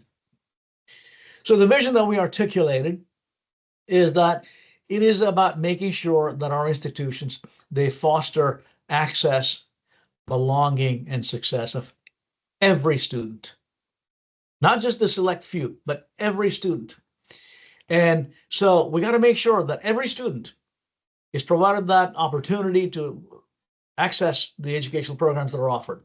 Some students, they are like the proverbial honeybee. They go to an institution here, take a few classes, move to another institution, take a few classes, maybe go and work someplace, and then come back in and take more classes. Maybe they want to sit on a beach and access the knowledge and classes and all that from their handheld devices and things like that as well. And kudos to Oregon State University. I was there several years ago when eCampus was created. And it was the most fantastic idea that was brought up, and that we went through this process of thinking and making sure that it allows access to every student. And once you provided that access, you want to make sure that the student coming to our institution, they feel like they belong. Provide them the opportunity, the infrastructure, and things like that, that they belong. And then offer them the courses, the advising, the mentoring, the high impact practices, and other aspects of higher education so they are successful.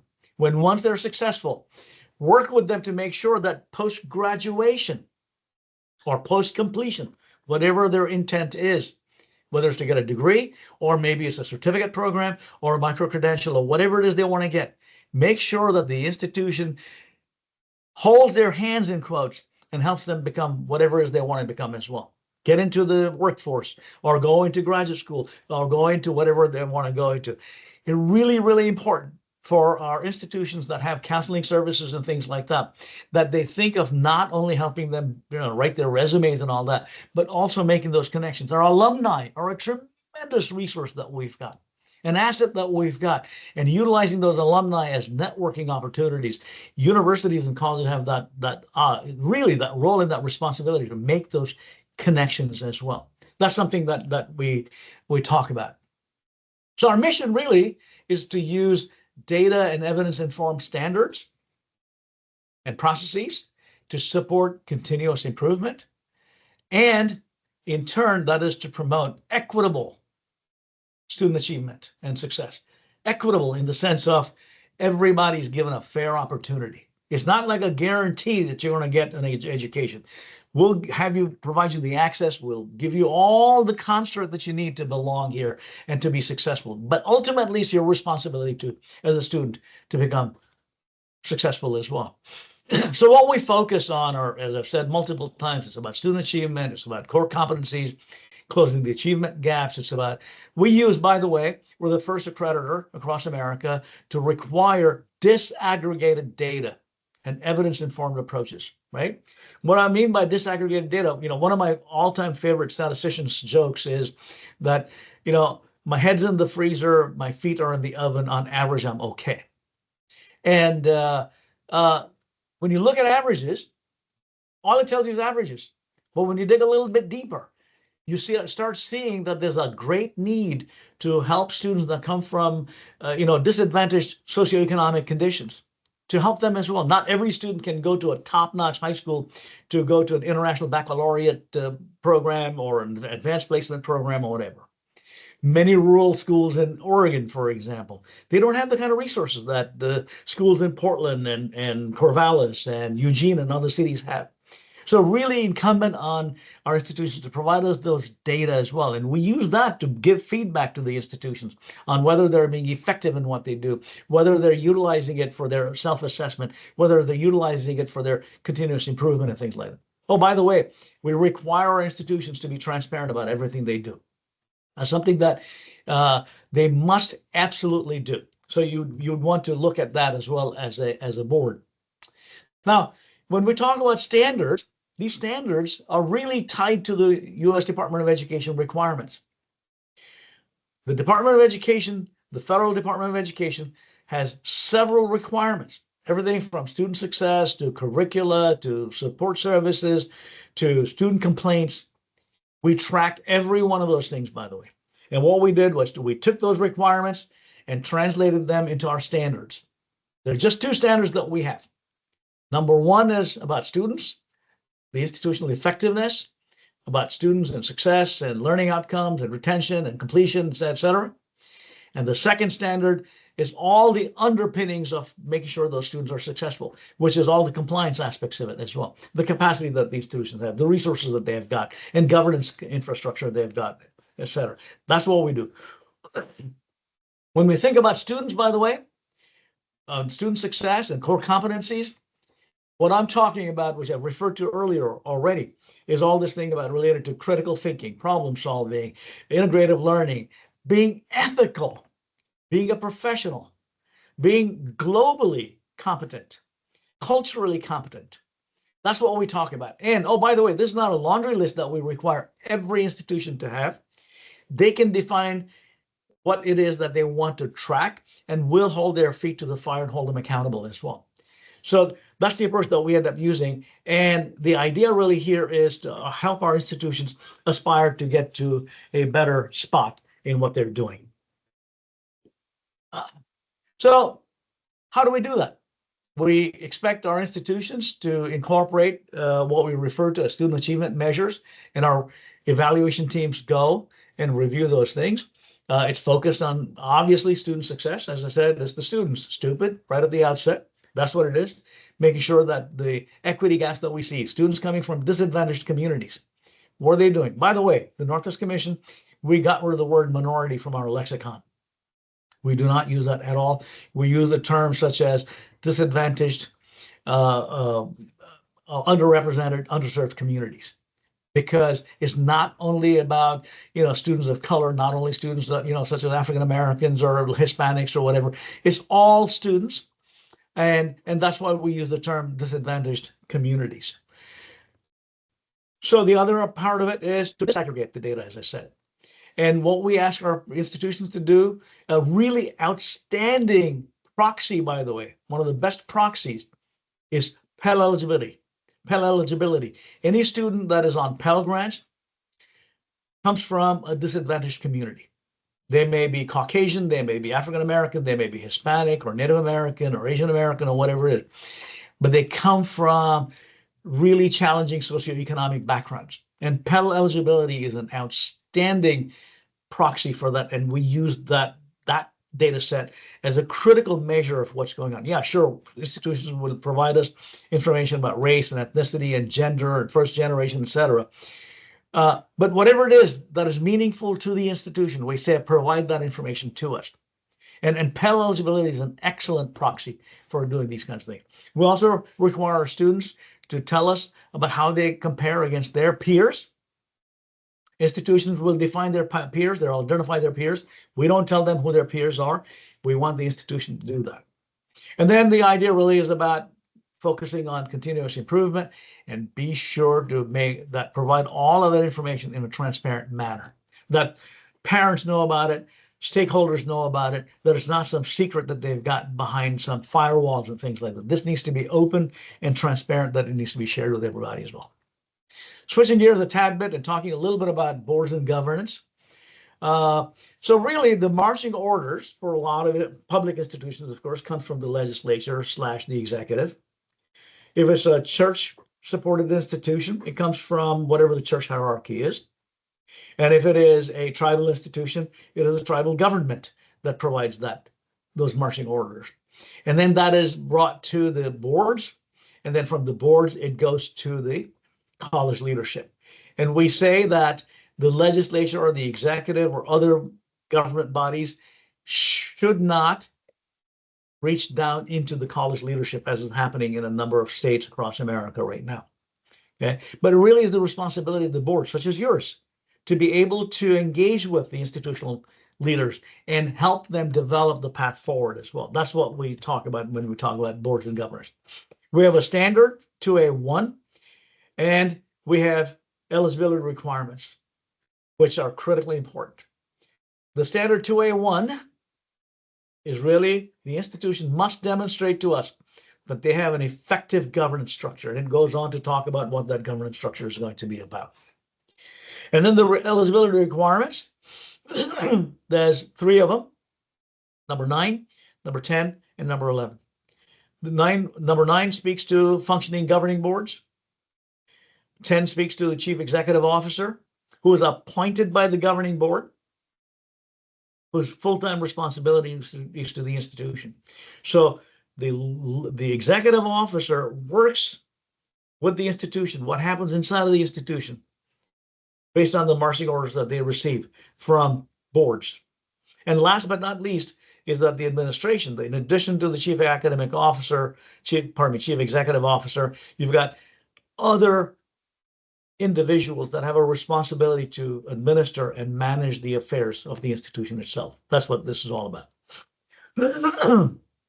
So when you think of governance itself at a very high level, there are 3 parts to it. The first one of duty of care, and that is really the fiduciary responsibility that governing boards have, and then legal responsibilities governing boards have.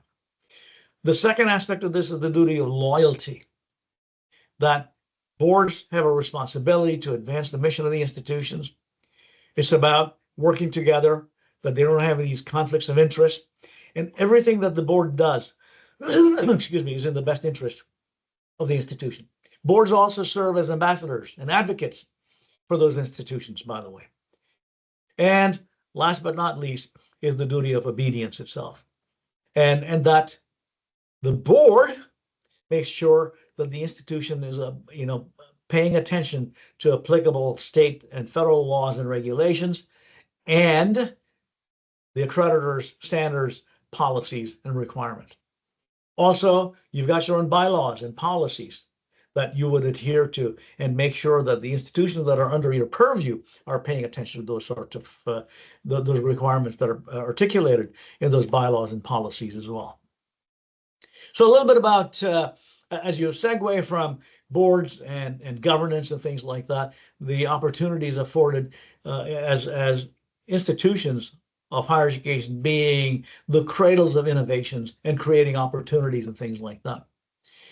So the way we do it, the Northeast Commission does, and as do our sister accreditors, we obviously, all of our standards and everything else comes to us via the Higher Education Act that was passed in 1965.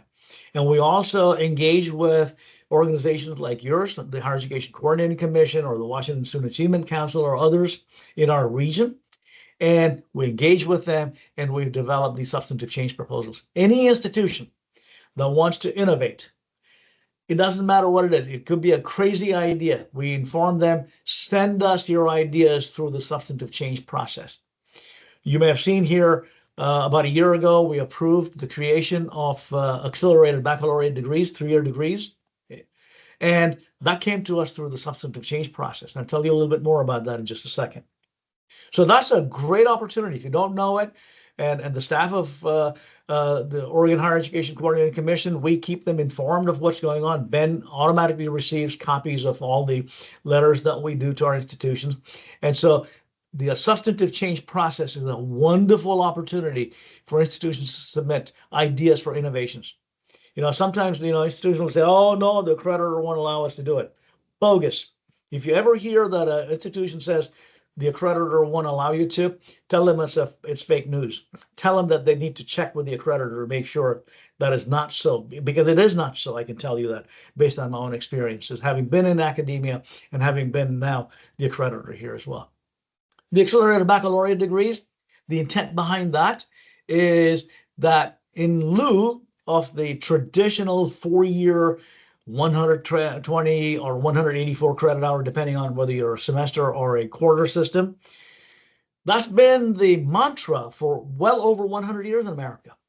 And by the way, that was created in part to account for retirement pensions. It was not based on any idea that students need to learn, etc. It was literally to ensure that professors teaching these classes would become eligible for pensions. But then it got set in stone for the last 115 years. And now there's been a rethinking about this whole thing. And we're the first accreditor to have approved these 90 credit accelerated baccalaureate degrees. Brigham Young University, Idaho, and Ensign College in Salt Lake. We approved them on a pilot. And we've been hearing from other institutions, and maybe you're going to be interested in, asking your institutions to think about these as well, because at the end of the day, this will allow institutions to, reduce the cost of education, reduce the indebtedness and things like that too. But these accelerated baccalaureate degrees are not for all disciplines. They're for some disciplines, yes. Other disciplines, no. For example, engineering. It's likely not going to be possible because, they go through, co-op programs and high impact practices, learning programs and things like that too. So have your institutions contact us and we'll, work with them. And I know, I meet with Ben, by the way, once every quarter and keep them aware of what's going on. And but if you've got any ideas about these, let me know, and I'd be sure to engage with your institutions as well. There's also this opportunity on dual credit and concurrent enrollments. And I know Oregon has been really, really wanting to do these things better. And I've testified before your Senate committees and House committees about this, worked with the community colleges and high schools and the universities on creating these seamless approaches to create these dual credit and concurrent enrollment opportunities as well. There are tremendous opportunities. Oh, by the way, there's some challenges as well, but those challenges are not insurmountable, by the way. They're completely surmountable. I think what we lack is the imagination to do this right. And there's these alternative credentials and on-credit programs. I can talk a little bit more about it. And also what we refer to as risk-based accreditation. That is, the institutions are doing really, really well. we'll give them a pass on accreditation. If they're struggling, we spend a lot more time with them. So there's some issues of relevance to your organization. These issues related to peer comparators. You know, what institution does Portland State University compare against? What institution does Western Oregon compare against? These are the questions that you want to ask as well, and we keep asking them. It's about assessment. It's about these baccalaureate degrees, the accelerated ones, prison education programs. You've got a couple of institutions from your state, Portland State, for example, have just been approved to offer these prison education programs. Course numbering, commonality. There's some discrepancies that you've got, commonality between the community colleges and the four-year institutions as well. There's got to be some commonality to it, right? And so I think you've got an opportunity as a board to be able to push those conversations for your state. I talked a little bit about dual credit and transfer credit, co-requisite courses. You know, do you put students in remedial education, or can they take these co-requisites at the same time? And of course, you've got some issues that are related to budgets and financials. Luckily, your enrollments are going up, which is a good thing, particularly for your community colleges. But some of your four-year institutions are struggling. Others are doing really, really well. And of course, case in point is Portland State University, one of the challenges that you've got there. And Ann Cudd, you know, we're in touch with her almost every day, every other week or whatever, to talk to her about the various things that are going on. But that, you know, that institution and some of the others requires some, you know, sort of hand holding and sort of walk them through those issues that they've got. One of the biggest challenges we've got, and your state is sort of epitomizes this, is the lack of participation by faculty and staff in the accreditation process. I don't know what it is. We try very hard to make sure that everybody participates, but it seems to be you know, one that we don't seem to have much success with. We offer a whole bunch of educational programs, by the way, and webinars and fellowships and workshops and things like that, including at our annual conference. And so these are opportunities for your member institutions to be able to participate and engage with us as well. We're going to be going through revising our standards again. We did this a few years ago. We're going to start the process here in the next few months, and we hope you and others will participate in this effort as well. This last slide, really, I want to leave you with is really, you know, the idea that really the destination of all the things that we do, that value proposition, the bottom line is student success and closing those equity gaps, those achievement gaps as well. With that, I want to stop. Thank you very much. And Ms. Rowe, back to you. And I'm going to go ahead and quit this. I think, there you go. I did it. Thank you. Any questions? Thank you. you. It took 40 minutes. Questions? Commissioners? I was just curious, you mentioned, oh, thank you, Chair Crow. I was just curious, you mentioned that during accreditation, faculty and staff aren't as involved. And then I was just curious, do you have an idea why, particularly in Oregon, they aren't as involved as they should be?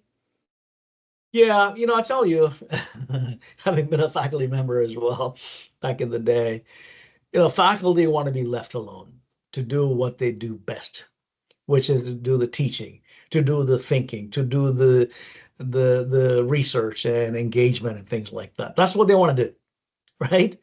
And so they say, man, leave me alone. It's for that administrator out there, you know, the president, that provost, that dean or whatever. But actually, the people that deliver the educational knowledge to students are the faculty. They're the boots on the ground. If they don't become involved in it, administrators and others are going to make decisions that they may not like.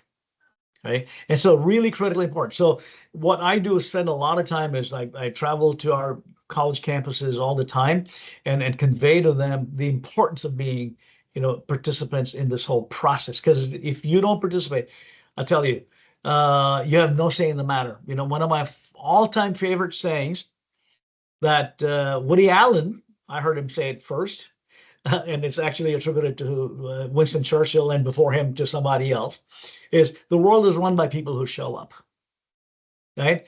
Really, people need to show up. You, thank you very much. A tip of my hat to you, because you show up as, you know, board members, as commissioners of the Higher Education Coordinating Commission as well. So I think really it goes back to that idea, is that value proposition.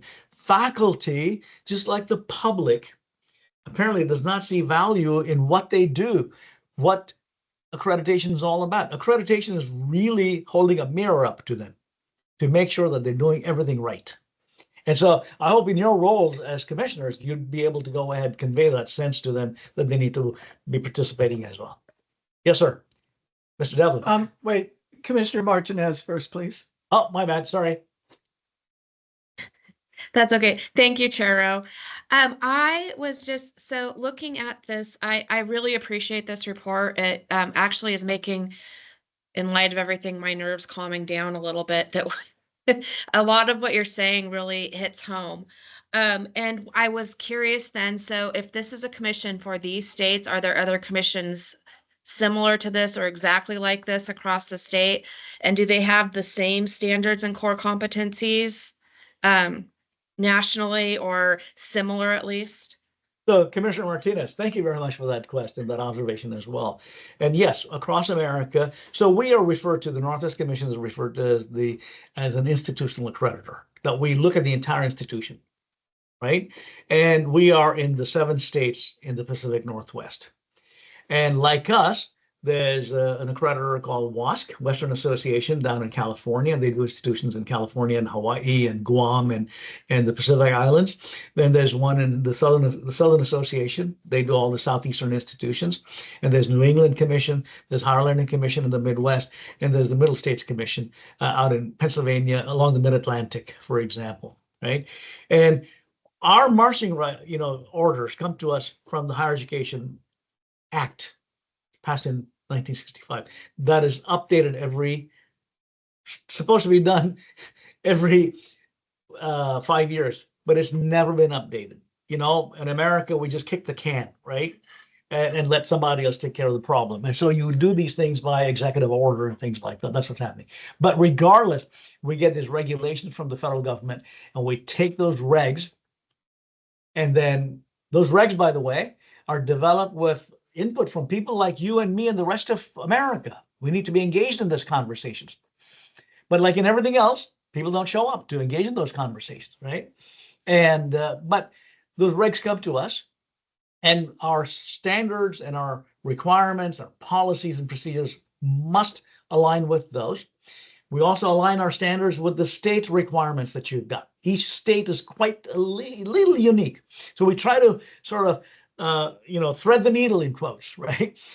But really, the number one is the federal government's requirements that we've got. We have to adhere to it because they're send the most, the Pell Grants and aid and student aid and things like that, right? We adhere to that, but we also make sure that we keep it's called a triad: the federal government, the accreditor, and the state entity. Like Ben is a very close partner of mine, so we work with them very closely. Okay. So the other part of your question that you asked was, do all accreditors use approaches like we do? Yes and no. We're the first accreditor to come out and talk about disaggregated data. Now everybody does. We're the first accreditor to talk about those core competencies. That's the transferable skills, right? That's the shelf life is lifelong. Critical thinking, problem solving, and things like that. Technical skills are very short lived, maybe 3, 4, 5 years, depending on the area that you're in. So our focus has been really about those core competencies. And now WASC has just revised its standards. They've incorporated that. And Higher Learning Commission not only incorporated that, but they also incorporated the civic engagement and being participants in the democratic conversations. Many of our students don't know what our Constitution is all about, what our state constitutions are all about, right? It's a sad state of affairs that we've got.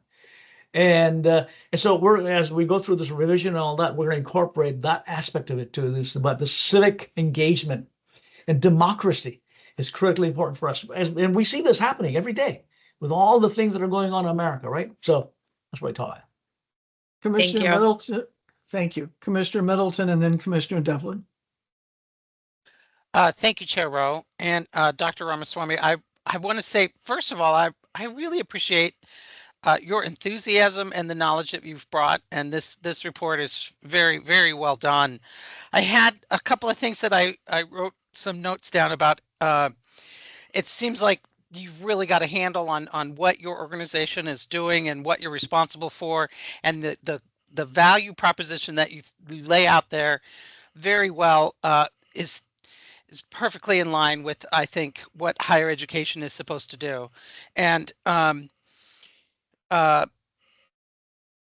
if the threats that are out there, the USDA, U.S. Department of Education gets shut down, it seems like there's systems in place that can still save us from something as terrible as that happening. That's just my thoughts on that. If you want to comment, that's fine. I also wondered about Pell eligibility and things like race and gender and that students report. It's all self-reporting. So I see, as a mathematician, I see that as a challenge with data with all of the institutions.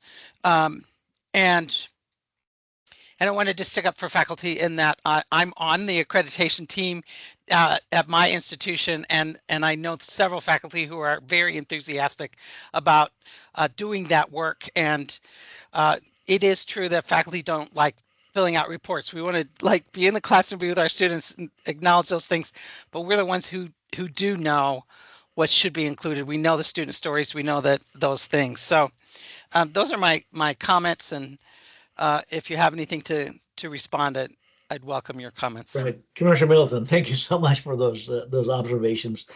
First of all, yeah, I mean, the extent conversation we're having in America, I grew up in India. I grew up in a poor family, and America was the beacon for many of us from across the globe, right? Including potentially, people that I'm looking at. Your ancestors came from other places. Yes. All manner of challenges, right? Nation and of here immigrants. we are. And here we are in this engaging in this conversation where apparently we want to revert back to something that is from a long time ago.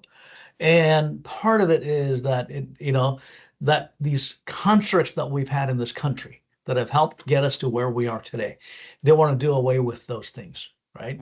Department of Education, case in point.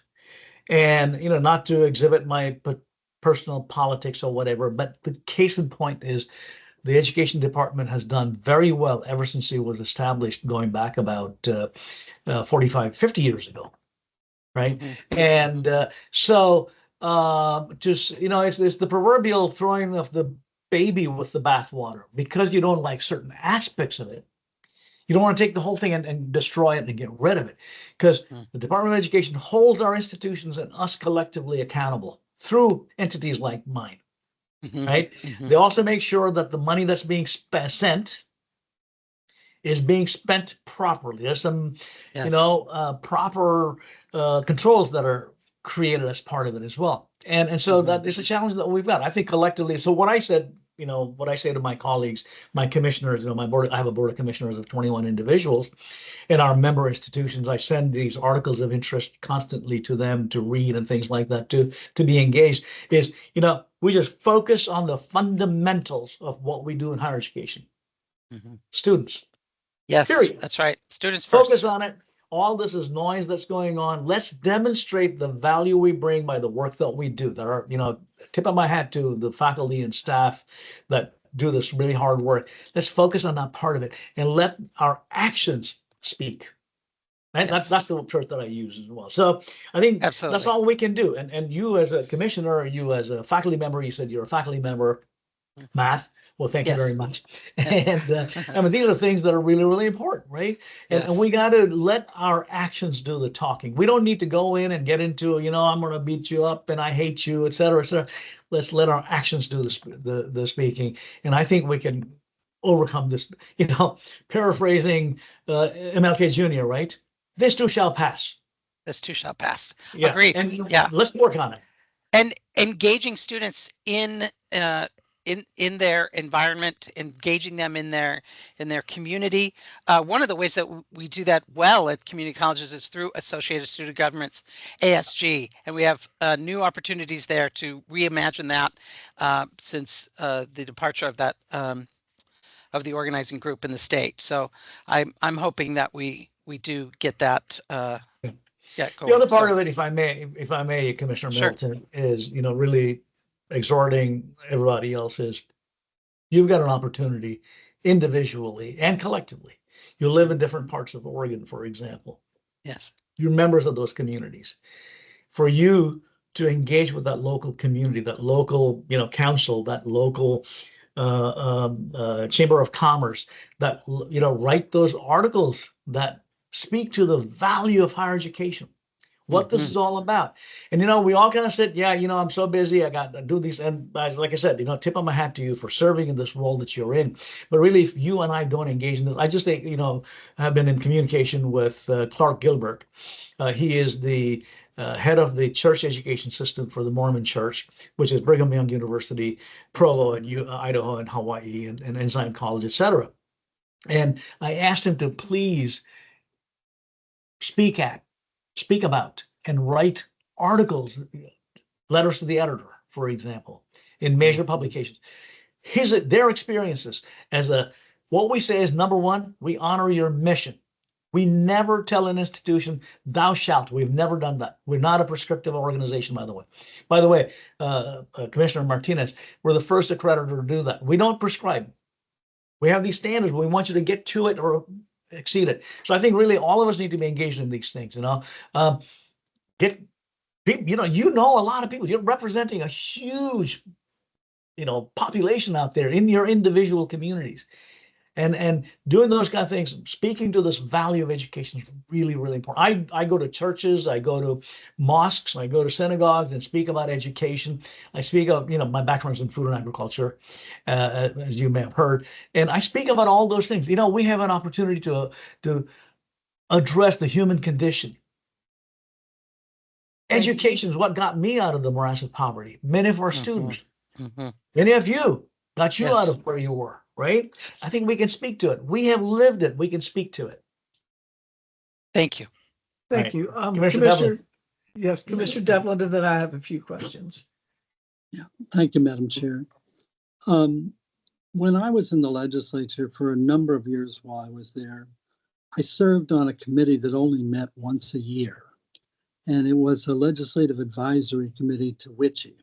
And it was kind of fun because once a year for 2 days, we went to the meeting and we were able to hear about all the current issues in higher ed.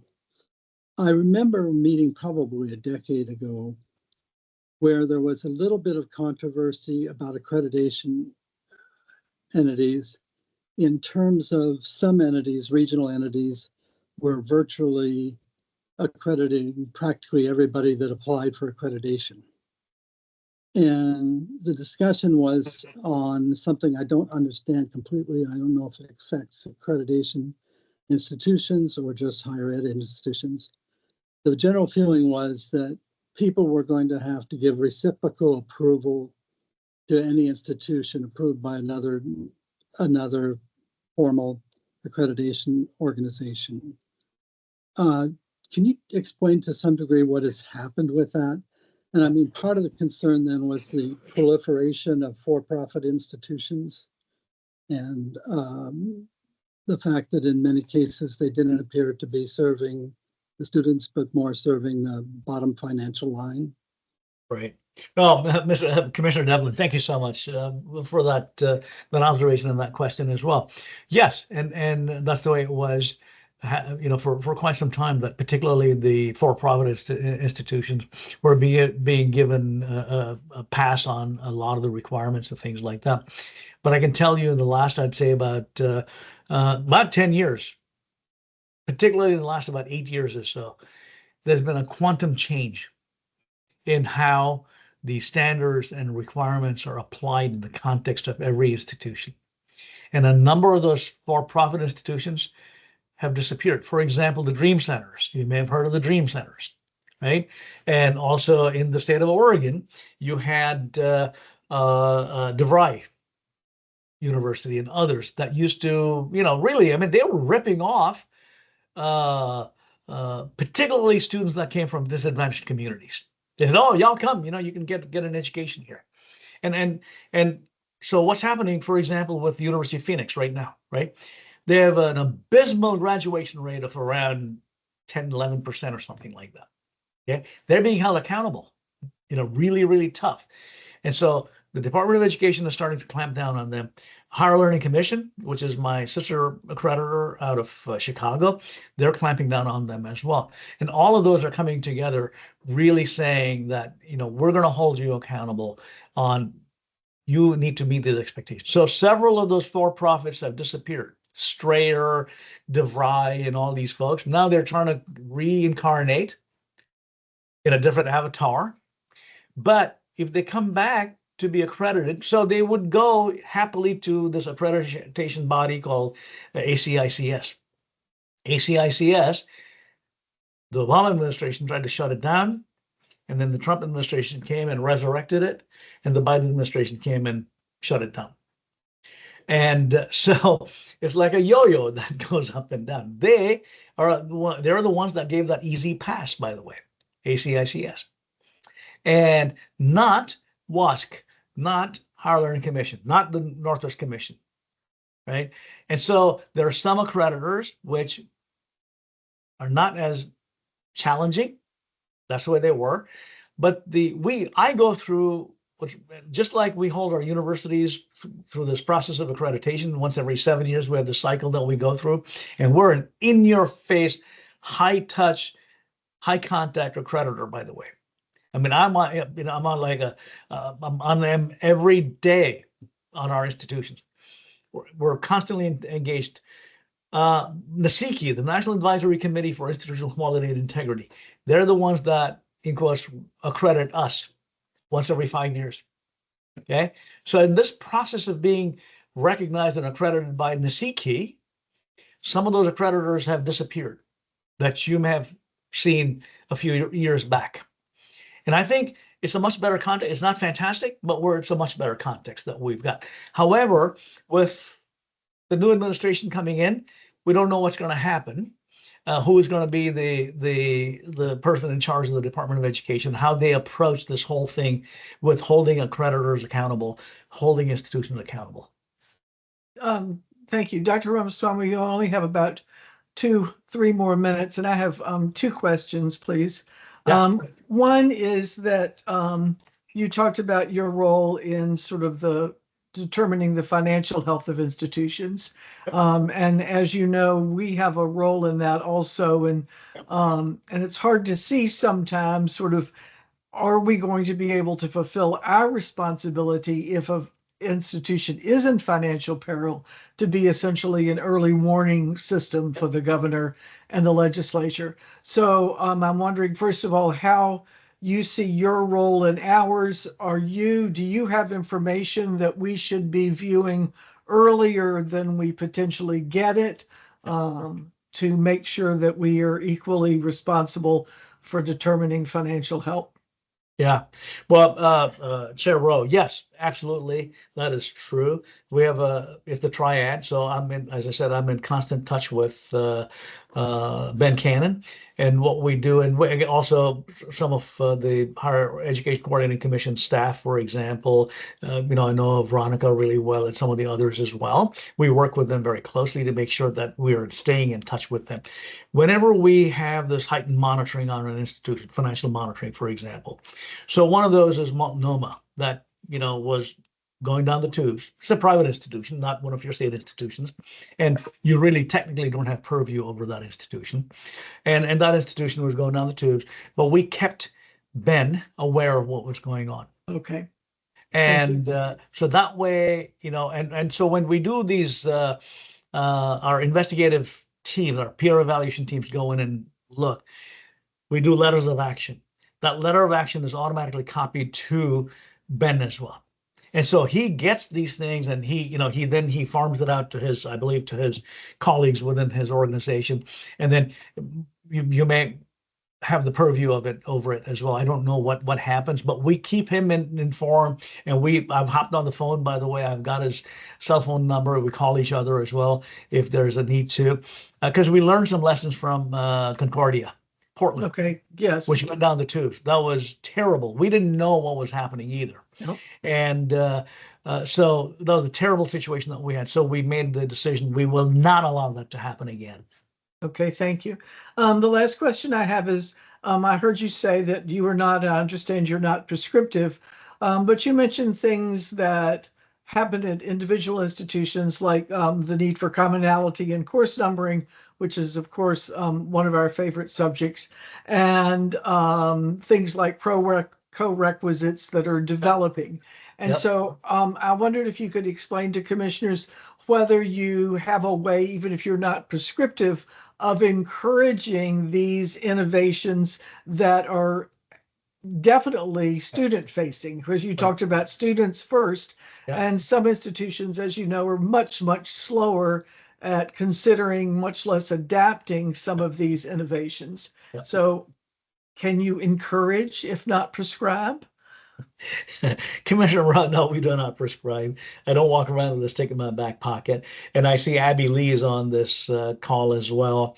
And I met with her board as well here recently. And we talked a little bit about it. And getting so several years ago, I've worked with several of your institutions and the Higher Education Coordinating Commission to bring together these provosts from the universities and colleges and so on to start thinking of how do you create these seamless transferability and things like that. So we've got policies related to that. Now, I can't, really it's an encouragement that we do, right? I mean, if the university says, I'm student-centered, right? Then you better get your act together to say, I'm student-centered, therefore I'm going to focus on the students' needs. It's not my institution having its own very unique whatever number it's got, but I got to coordinate with our community colleges. I got to coordinate with our high schools that want to offer dual credit as well. So I think, between you and us, we can hold these institutions accountable. But particularly you, because you're acting at the behest of your legislature. You got the power of the purse string, for example, right?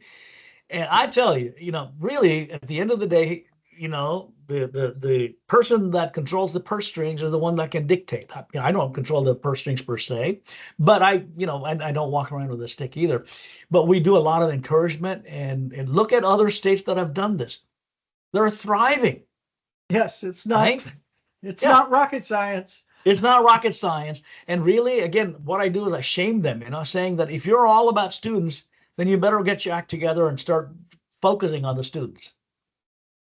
Well, thank you for that. And thank you very much, as others have expressed, for this detailed and very helpful report.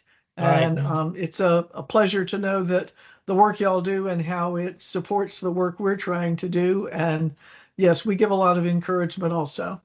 Yeah. So thank you. We appreciate it. All right. Thanks a bunch. And please let me know if there's anything more I can do, and look forward to engaging with you. And I wish you absolutely all the best, right?